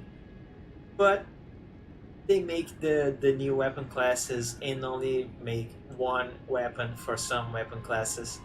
This is a bit cheesy. I felt so. Really, is that how is this going to be? Yeah, okay, okay, I guess. I'm a bit disappointed, but yeah, they had so many other content, so I understand. I understand. And this is my favorite idea for weapons. They are being very creative here, making perfume bottles for the for weapons in the DLC. I thought this was very creative and opens up a lot for the future games of From Software when they come with the idea of weapons for this game, because they are not limited to just, oh, they are just weapons now. They have items too. Of course, we had the school lantern and torches and all that, but to see this, which is a very important item, not important, I mean a very present item, the lore, the universe of the lands between, and to see this having more than just, oh, this is an item where you press one button, it does one thing, and you need to craft these to use. No, this is like a whole weapon. You have many buttons to press with different attacks. Some of them you can equip uh, Ashes of War. This is amazing. This is amazing. This is a huge step up. If they did something like this for even torches, no, making torches equip lots of Ashes of War and making them do combos and all that, this would be amazing. You have the Bone Bow, which is a light bow with Rancor shot, which is, I think, a shot that is a barrage, but with tracking, if I'm not mistaken, which is amazing. Egon's Great Bow, Egon, shout out to Egon. amazing NPC, and I like this weapon. It is it actually comes with an Ash of War that we're going to see. Repeating crossbow, cool. I like the weapon. I don't think I would ever use this, but um, I'm just worried about these weapons used in PvP or uh, status build up. But apart from that, I like the idea. Robust cannon. I saw a clip of the tracking of this weapon, and it was so insane that I was like, okay, this is incredible. And looking away from your target, and in the moment that you fire, you click to target, the bullet will just arc around until it hits the target. This is amazing. Eternal Staff and the Staff of the Great Beyond. I love the aesthetic. I love the aesthetic. This boosts finger sorcery, and this one. This one casts incantations and sorceries. Yeah, which, hey, finally a staff that can cast both. Awesome, awesome. More options.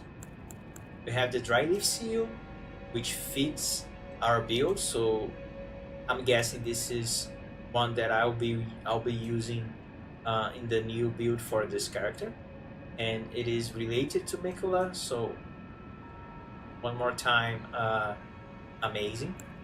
Fire Knight seal, cool. Spiral Tree seal. This is another type of miracles, not miracles, a type of incantations that I am very eager to try. Spiral incantation seems very cool. And 2 torches. Nanaya's torch, which looks madness, and the aesthetic of this and the Ash of War is awesome. I love this. And Lamenting Visage, which is it is considered a torch, but it is used as the lantern from Dark Souls 1. So it had a little bit of nostalgia for me when I saw this, and I was like, oh yeah, they are bringing back the lantern, the school lantern from Dark Souls 1. Oh, that's awesome. That's very cool. I love this. We have the Smith's Crypt shield, which is a throwing shield, and I heard this Ash of War is very good. So I don't know if I'm going to use this because it is not a farmable weapon. So yeah, I don't know. I'll see. I'll see. And we finally, this is the one. I know this is super stupid, and I know this is probably I'm probably the only one that is super hyped when I saw this. But since the first video of the DLC, when I saw some in some footages, the soldiers of Mesmer using this shield, and since they are soldiers, I was like, please, please make this shield a farmable shield, because this is the only one. This is the only round shield, medium round shield that you can farm. The game does not have any other round medium shields. And I know this is very stupid and specific, but for someone who loves to build characters based on different concepts and ideas from history and all that, having the aesthetic correctly can be very challenging. And now that I have a farmable version of, I can make a proper shield based character with many shields, many copies, with different ashes of war, with a round shield. So thank you from software from this one. Our Serpent Crest Shield, I think this is beautiful. If I'm not mistaken, this is a weapon we got from a painting. So I'm very happy to have found this. This is the Golden Lion Shield from Freya. Looks good. And it is a throwback from Dark Souls 3. The Valorheart weapon from Dark Souls 3. Unfortunately, it is not the same weapon which was in Dark Souls 3, a paired weapon between a shield and a short sword. This is only the shield, but it is a cool callback. Black Steel Great Shield. Cool. The Verdigris Shield has a unique Ash of War, but yeah, I didn't see much of this. I like the aesthetic. It's very beautiful. And we have two dueling shields. I'm not very fond of the idea of the dueling shields. I think they are weird, but they are real. They are real. They were used historically, especially in duels. So yeah, it's cool to have them here, but I don't know if I'm ever going to. But I like From Software being creative, adding these weird or obscure types of weapons. And so we have the Dueling Shield, which can use different Ashes of War. Thank you. And the Carrion Thrusting Shield, which also have different Ashes of War. But this one has magic damage. It has anything different? Nope, just another one but with magic damage. This is for weapons, which to me is the most important thing. We also got, of course, new talismans, Crimson Seed +1, Cerulean, actually Crimson Amber +3, Cerulean Amber +3, Cerulean Seed +1, Blessed Blue. I love this one. I like that we finally got this. Lord's Bestowal is niche, but okay. Viridian +3, Two-Headed Thorough Talisman. Thank you. I like this.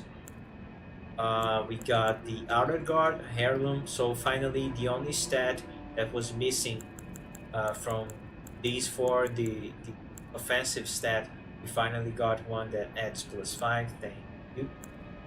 Got the Spell Drake Talisman +3, Flame Drake, Bolt Drake, and yeah, those are +3.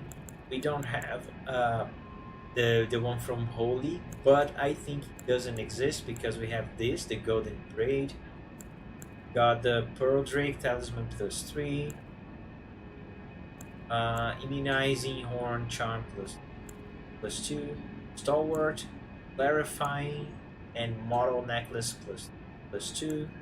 Got the Ailment Talisman, which is amazing. I love the idea. It is very specific, but it is something that can be a problem in PvP. So they are adding this, and I think this will help a lot to deal with status builds in the deals in PvP. For these ones, we got the Two-Handed Sword Talisman. Love the idea. Thank you very much. And the Sharp Shot Talisman. This one, I actually thought on my own when I was thinking, what can they do extra for bow builds? What other talismans they can do for bow builds? And they are doing like this. You can boost the damage while using the lock-on. So yeah, I like this. Beloved Stardust, which is more cast speed, but you take more damage. Okay, this is fine, especially for mages. I think this is good. We got the Rilana's cameo, which, in my opinion, this is very specific. Very specific indeed. I don't know how many Ashes of War can synergize with this talisman. So it depends on that. If there are a lot of Ashes of War that you can use this talisman with, this is a good talisman. There are a few, this is a bad talisman. Cherry Stone talisman, potencies of kicking and stomping skills. Like this idea very much, especially if it boosts the kick Ash of War. If it boosts the kick, the regular kick Ash of War, this is cool. Enhances throwing attacks, which is something new to this DLC. And I hope this boosts as well the Spectral Lance Ash of War, so Talisman of the Dread, Magma boost, which I don't think I have, so always good to have. Third degree discus, I like this idea. I like this idea. This boosts the heavy loads and over encumbered builds, which is something that you, at least in my experience, you barely see used skillfully. You see this used by newer players and those that do not know how to make a build proper. This talisman might be a way to make this maybe viable in PvP. I don't know if viable it is too strong of a word, because yeah, I don't know. I haven't heard anything about this talisman, so maybe it failed. It is not going to be. But the fact they are trying to do something with heavy loads and over encumbered builds, I think that this is nice. This fine crucible feather. Okay, this is the backstab one. I am very conflicted about this one. Giving iframes to backstabs, is a cool idea. It's a cool idea, and it brings a new way to engage with the game. Okay, on how to engage in fights. But this is also the reason why I hated Dark Souls 2 PvP, because at the higher level, everything that you would see in PvP is just backstabs. People just did backstabs.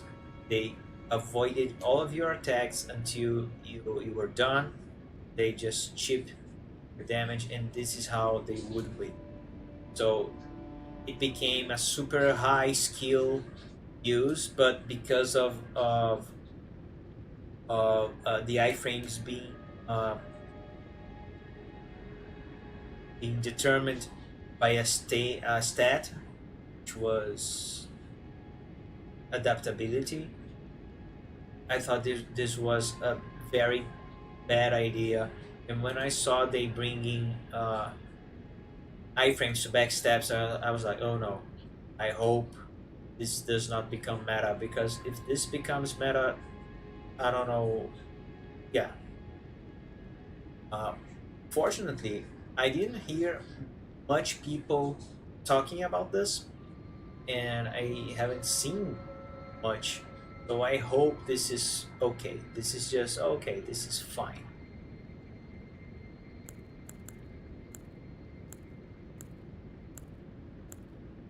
The Blade of Mercy is cool. I like this idea. Crusade Insignia is also cool. This is very specific. The dry bouquet is very specific, but I love this. It is one of those things that is so specific. It is tied around, tied around another specific thing that people don't talk much, which is summon spirit. I think this is awesome, and I'm planning on doing a summon spirit only progress run, and I can see this being helpful. Well, actually, not being helpful for this specific one because I'm not going to attack, but yeah.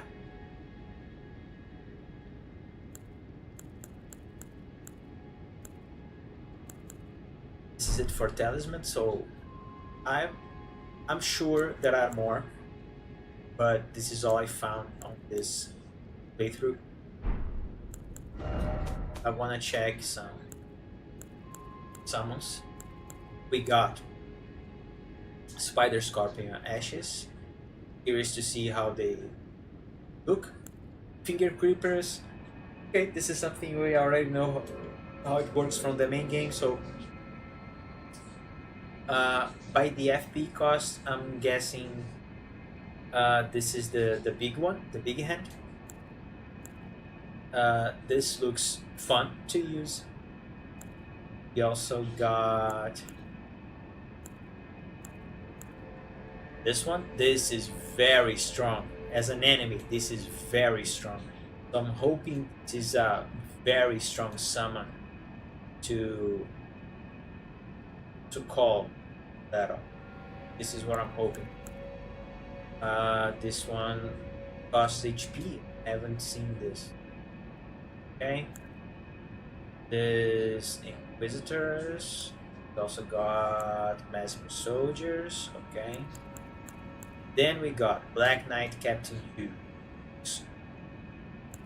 This one looks even more. This one is very strong as an enemy. So I'm hoping this is very strong. Well, this one is just a nightmare to fight, but if you have hyper armor, you can destroy him. Hope this can give as much trouble as it gave me while I was fighting him. This one is an awesome idea. I love the idea of these guys being demi-humans but super strong in battle. I love this. Then we got this one. If it has the same property as the monster have, that they only take the natural damage from the back, this is amazing. This would be, I think, one of the best Ashes of War. Spirit Ashes. We got, of course, some consumables, but I'm not going to check those. Yeah, let's heals allies. Not important for me unless we're going for co-op. We didn't get the Nicola Great Rune as a Great Rune. Oh, we have something else to do. I almost forgot. I'm gonna do this as we finish this. Deflecting Heart Tear. Love this idea. I haven't played Sekiro, but I see a lot of people comparing this to Sekiro, so I am excited to try this one. We got the Sapping Racketeer. Right? Grant attacks HP, restoring. Oh, wait.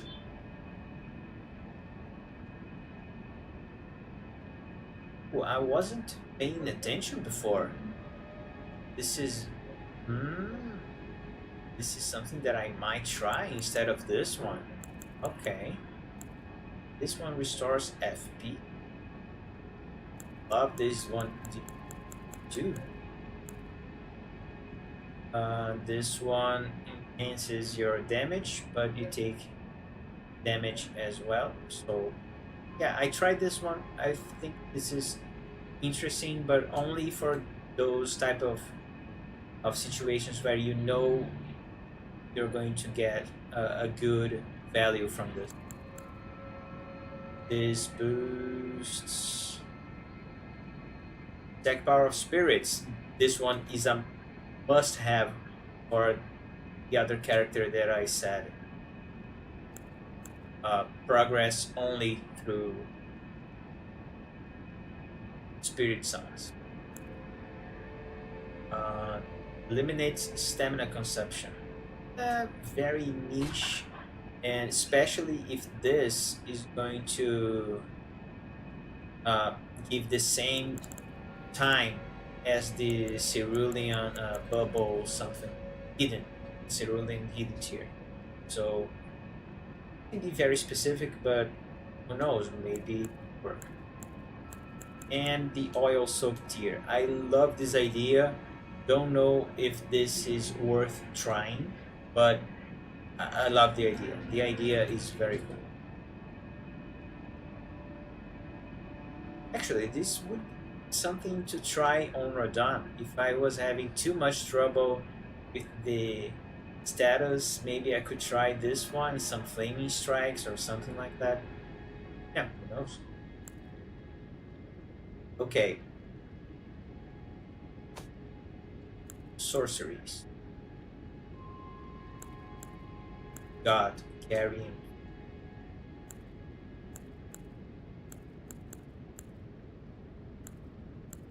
We got Miriam's Vanishing.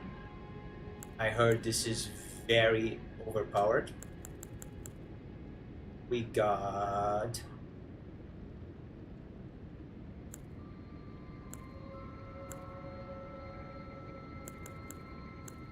Gravitational Missile. I heard this is very good too. Lynchstone Nail. I think I like the idea, especially the lore of it. Mostly the lore of it. One, I love the art. The visual effects are so good and so beautiful. And I see some videos of this being very, very good. Niche, very niche, but I like the idea of using the lore of the penetrable thorns like this and making it a sorcery. So yeah, I like the idea, but that's it. Rings of Spectral Lights. At first I thought this was a storm incantation. Sorry, storm sorcery, but then I noticed it wasn't, so I got sad later. But yeah. And incantations, we got a bunch. We got Breath from Afar, good. Heal from Afar, good. 2. Got Minor Erdtree. I thought this was the same magic that Melina was using in the main game, but fortunately it's not the same visual effect. It's a very, as the name implies, minor tree, so I got very sad about this. We got the Crucible Thorns. I haven't tried this, but Crucible Magic, cool. Same for the Bloom, although I heard this one sucks balls. This one is very bad, which is a pity. A very pity, because I think the idea is nice. Got this one, which I loved. I loved this one. Multi-layered Ring of Light. This is one of the few incantations I used in this playthrough with this character. I love this. This is so cool too. We got Electro Charge. I like the idea of Electro Charge. This one is cool. The tracking I think is a bit powerful in my opinion, but I need to test more about this. Giant Golden Arc has a little bit of tracking as well, and I think it doesn't need this, but no. Spira, haven't tried. Looks cool. And finally, Storm Magic. This is purely magic. It requires 28 faith, so I don't know if I'm going to use this in my Storm character, but I I think we need more. Needed more storm magics. We only have storm, ashes of war. It's fine. Fire serpent. I seen this looks good. This one's not so good. We got Roar of Rugalea. I don't know how to Gala. Really don't know how to pronounce this. The idea of From Software making jokes about this is funny. So they got our joke of Bear Communion and they incorporated it in the game, and this is awesome, dude. It shows how much attention they are getting from the community. Best Thread Spears haven't tried this, but I thought this was very confusing when it was used on me. So this can be very good for mix-ups.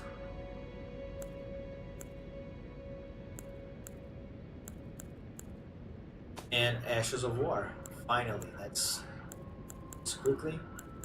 Blind Spot. Awesome Ash of War. A bit too powerful, but the worst thing about this Ash of War can only be used on backhand blades.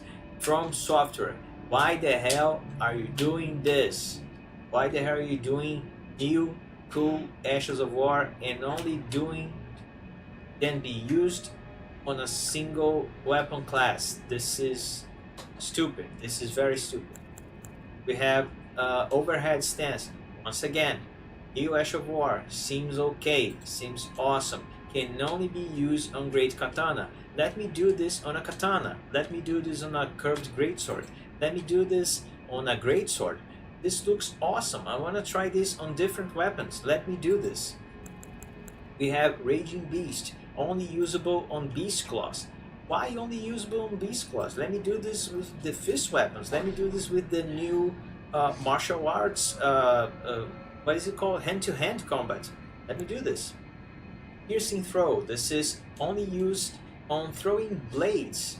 Not only, oh, I can use this on axes because I have throwing axes in the DLC.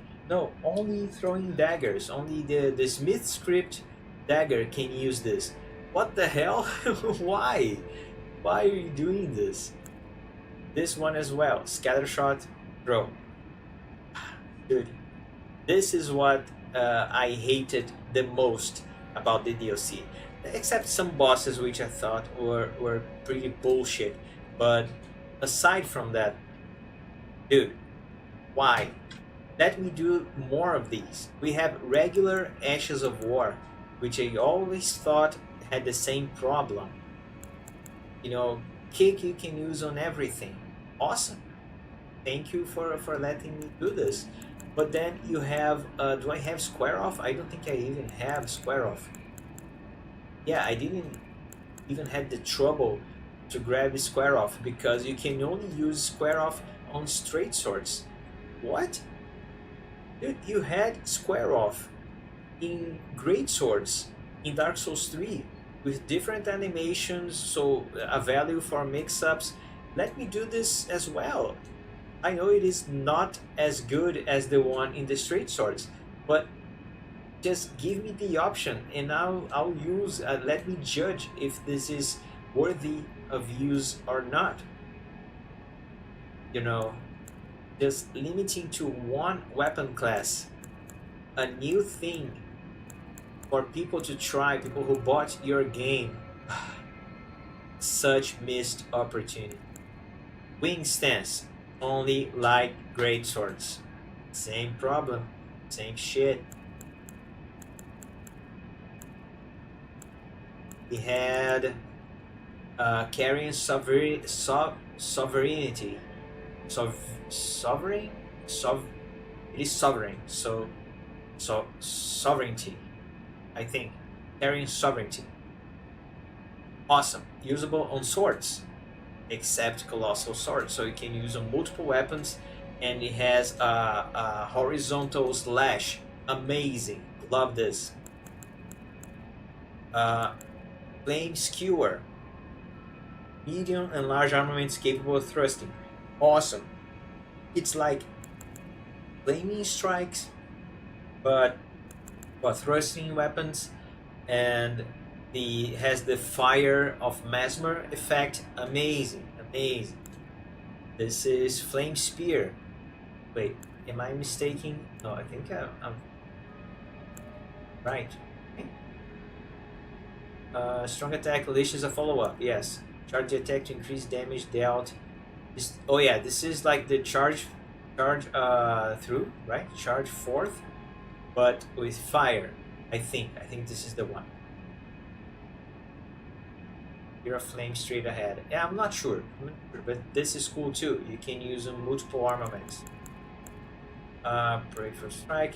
Crucible wings. The only Crucible Ash of War. Fine by me. We have a lot of Crucible things to use. So making this an Ash of War is no problem for me.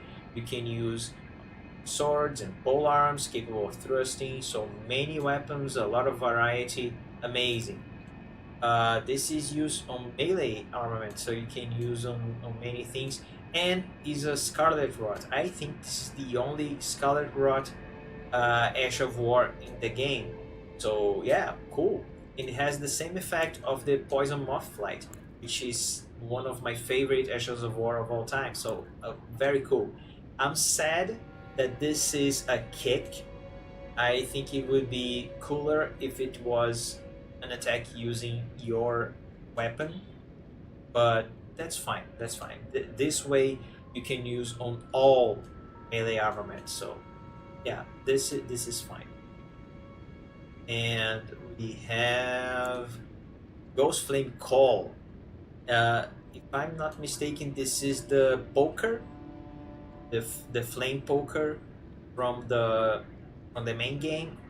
Now as an Ash of War, so you can use on swords and spears.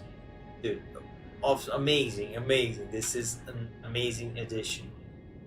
Shriek of Sorrow. I've tried this. I used this during our playthrough.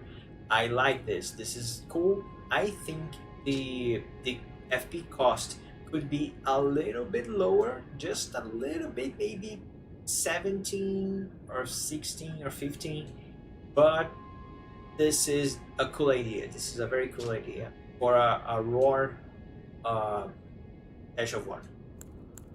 Brightleaf Whirlwind, usable only on hand-to-hand weapons. I don't need to repeat myself. Make this be used by fist weapons and claws, and we are golden. Fine. This is only for perfume bottles. This is one of the only ones that I'm okay with, because they are so specific. They look so specific that I can't see them being used on any other weapons. So yeah, maybe if you could use them on torches, but it is like trying too hard. I don't think that they fit that well on torches, but yeah. And we have Egon's Drake Hunt. I love this one, although it is just like the Mighty Shot and the Through and Through, but the roar, the fact that you give a roar to enhance its power makes it fit on a roar build. I don't know if this can be boosted by the roar medallion. If I would guess, I would say it doesn't, but just for aesthetic, just for feeding a concept, a roar Ash of War that can be used on great bowls. This opens up a little bit for creating characters on war concepts. So yeah, I like this very much. And sadly, we do not get new parries. Not that I found. Maybe the game has, the DLC has, but I have not found them. And yeah, that's it. I don't wanna keep wasting more time than I already have here. So, what will I do after I finish this this live, I will definitely make a new build for this character, fitting what he is right now. Magnus will probably have a change in his objective and in his character, say. And because of this, I'll have to change this build. But I'll do this offline because we have two things to do now. I'm trying to remember what was the first one. Started by looking at weapons. So, oh yeah, the stone sheath sword. This one. We have not found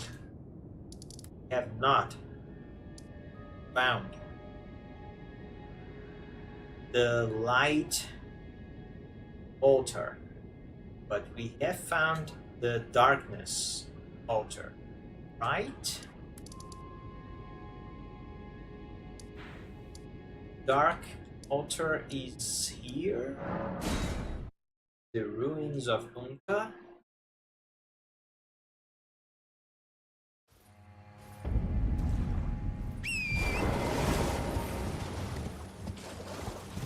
Because the weapon is just a very basic sword, nothing else, but it is a weapon that you can change depending on what you do with it.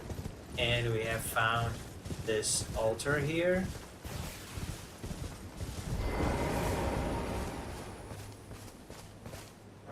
Oh, sorry, this is the altar of light. Then, wait a minute. We found this sword. Do we have any special icons? No. But we have found them here in Rao. Where in Rao have we found this?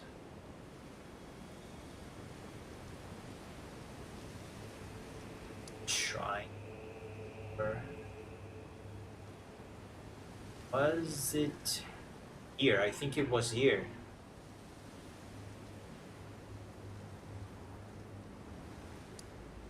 Let me try and check something.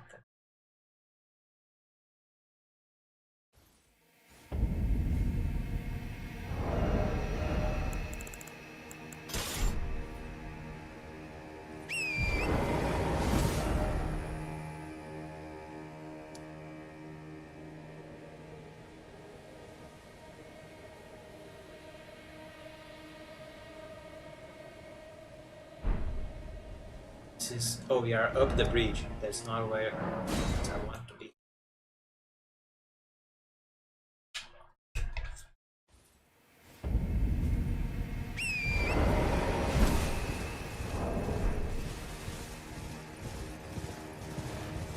We defeated this guy.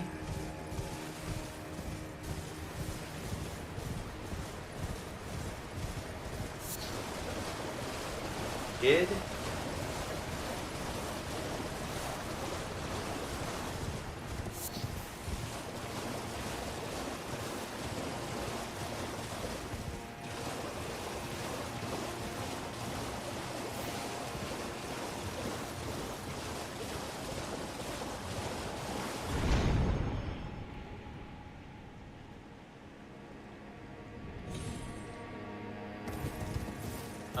How did we got there? Okay.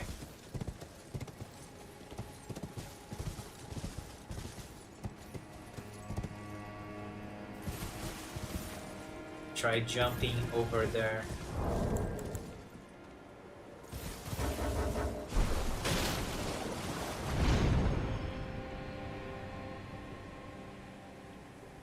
Okay. Perfect. This is an invisible bridge, isn't it? I think this is where we found the sword. Found the sword here.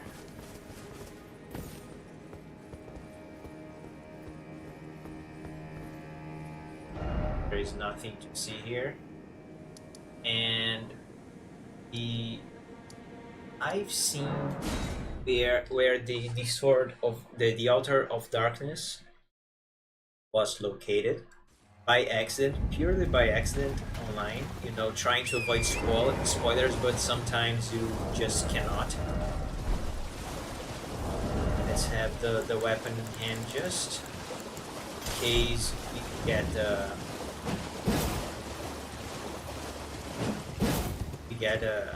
maybe unique animation or something. Make this the sword of light. Sword of light. Yeah, we lose the weapon and now we got the sword of light. Sword of light, pulled from its stone scabbard as an altar. From the quick of the root, unswerving rays of light intersect and reflect to give the silver blade form. Unique skill, light. Dishes the light carved in the armament's blade. Send the sword aloft. Let loose a blinding light whose many rays sweep through the surrounding area. Also temporarily boosts one's own holy attacks. Huh.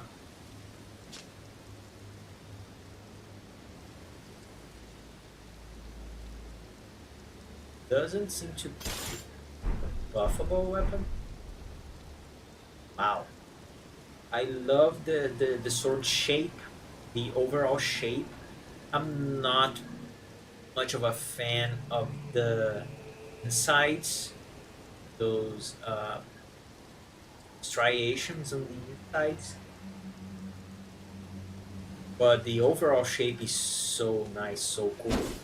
Has piercing tattoos. The length is good. This is a very lengthy sword.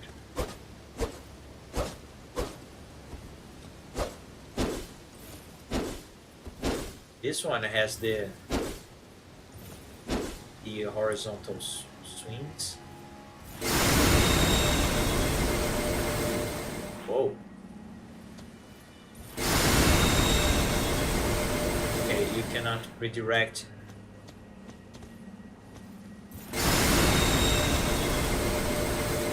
You cannot stop.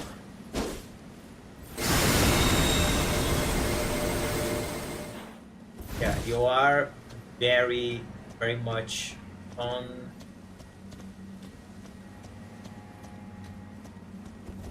You can use this. It's nice that you get the buff, but you can use this and hope that you're not getting hit while you are doing. But thank you, Sword of Light. This is a new weapon. Got. And I believe this is the last thing to do. Saint Trina asked us to kill Nicola. And we did. So let's see if she has something else to say. Oh. You're dead? Please tell me you're not dead. Oh.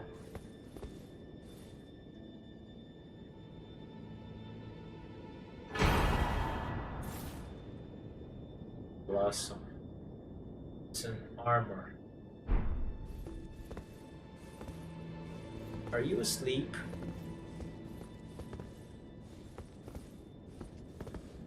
That's sad. Very sad.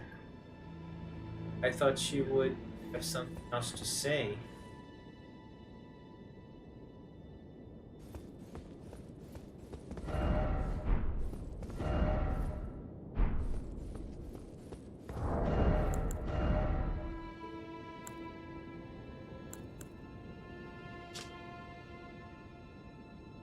Saint Trina's life withered and fell, as fleeting as the season. At her last, left a single water lily, Slightly boosts FP.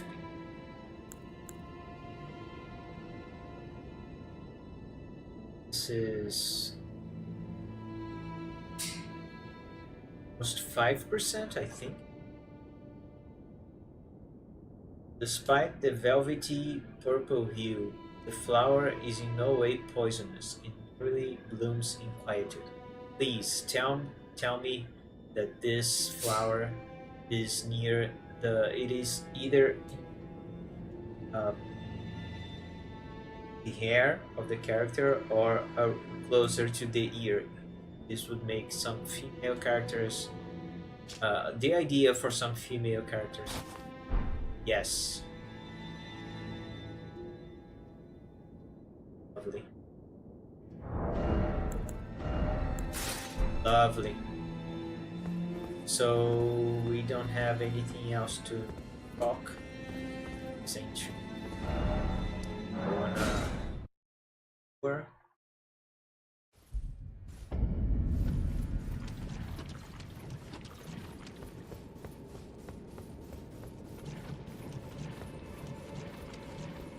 Yeah.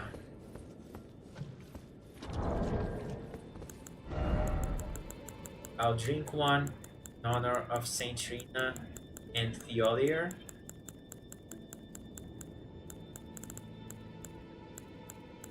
Have the auction?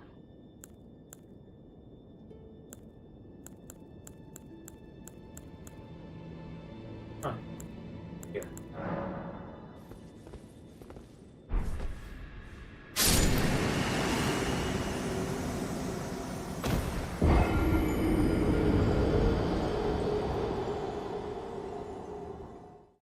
Yeah. Was worth a try. It was worth a try. Oh, and we got gestures. Let's just try, why not? Let us go together.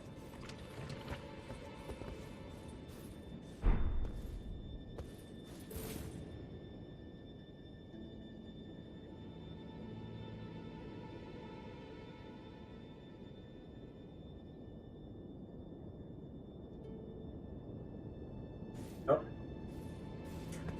Yeah. So this is it, guys. This has been my first playthrough of Elden Ring Shadow of the Earth. Overall, very positive impressions. I love many concepts of it. Some of it I did not like, and for that, if I would have to make give it a number, I would say this is 9.5. This is 9.5 on a 10 scale. This is super good, worth the very expensive value it has, but worth every penny of this. So yeah, I'm gonna finish this, and I'm gonna finally look for some lore. I'm gonna finally research the wikis and formulate new builds, and I am very curious to see how the DLC will impact low-level invasions, which is my favorite type of invasions, because I'm guessing if I'm going to try and use some of the things that the DLC has brought to us, I might have to change to stick to high-level invasions, probably level 150 to 200, but I still want to try some low-level invasions and see if there is any kind of way to make low-level invasions use things from the DLC in a non-twink manner. But yeah, so far this will be the puzzle that I'll have to do. So for those that saw this, I don't know if there are any, but for those that eventually see this to the end, thank you very much, and we'll see each other again in other videos. Oops, I did wrong. In other videos of the channel. See you guys there. More builds are coming, that's for sure. More characters, more stories, so yeah.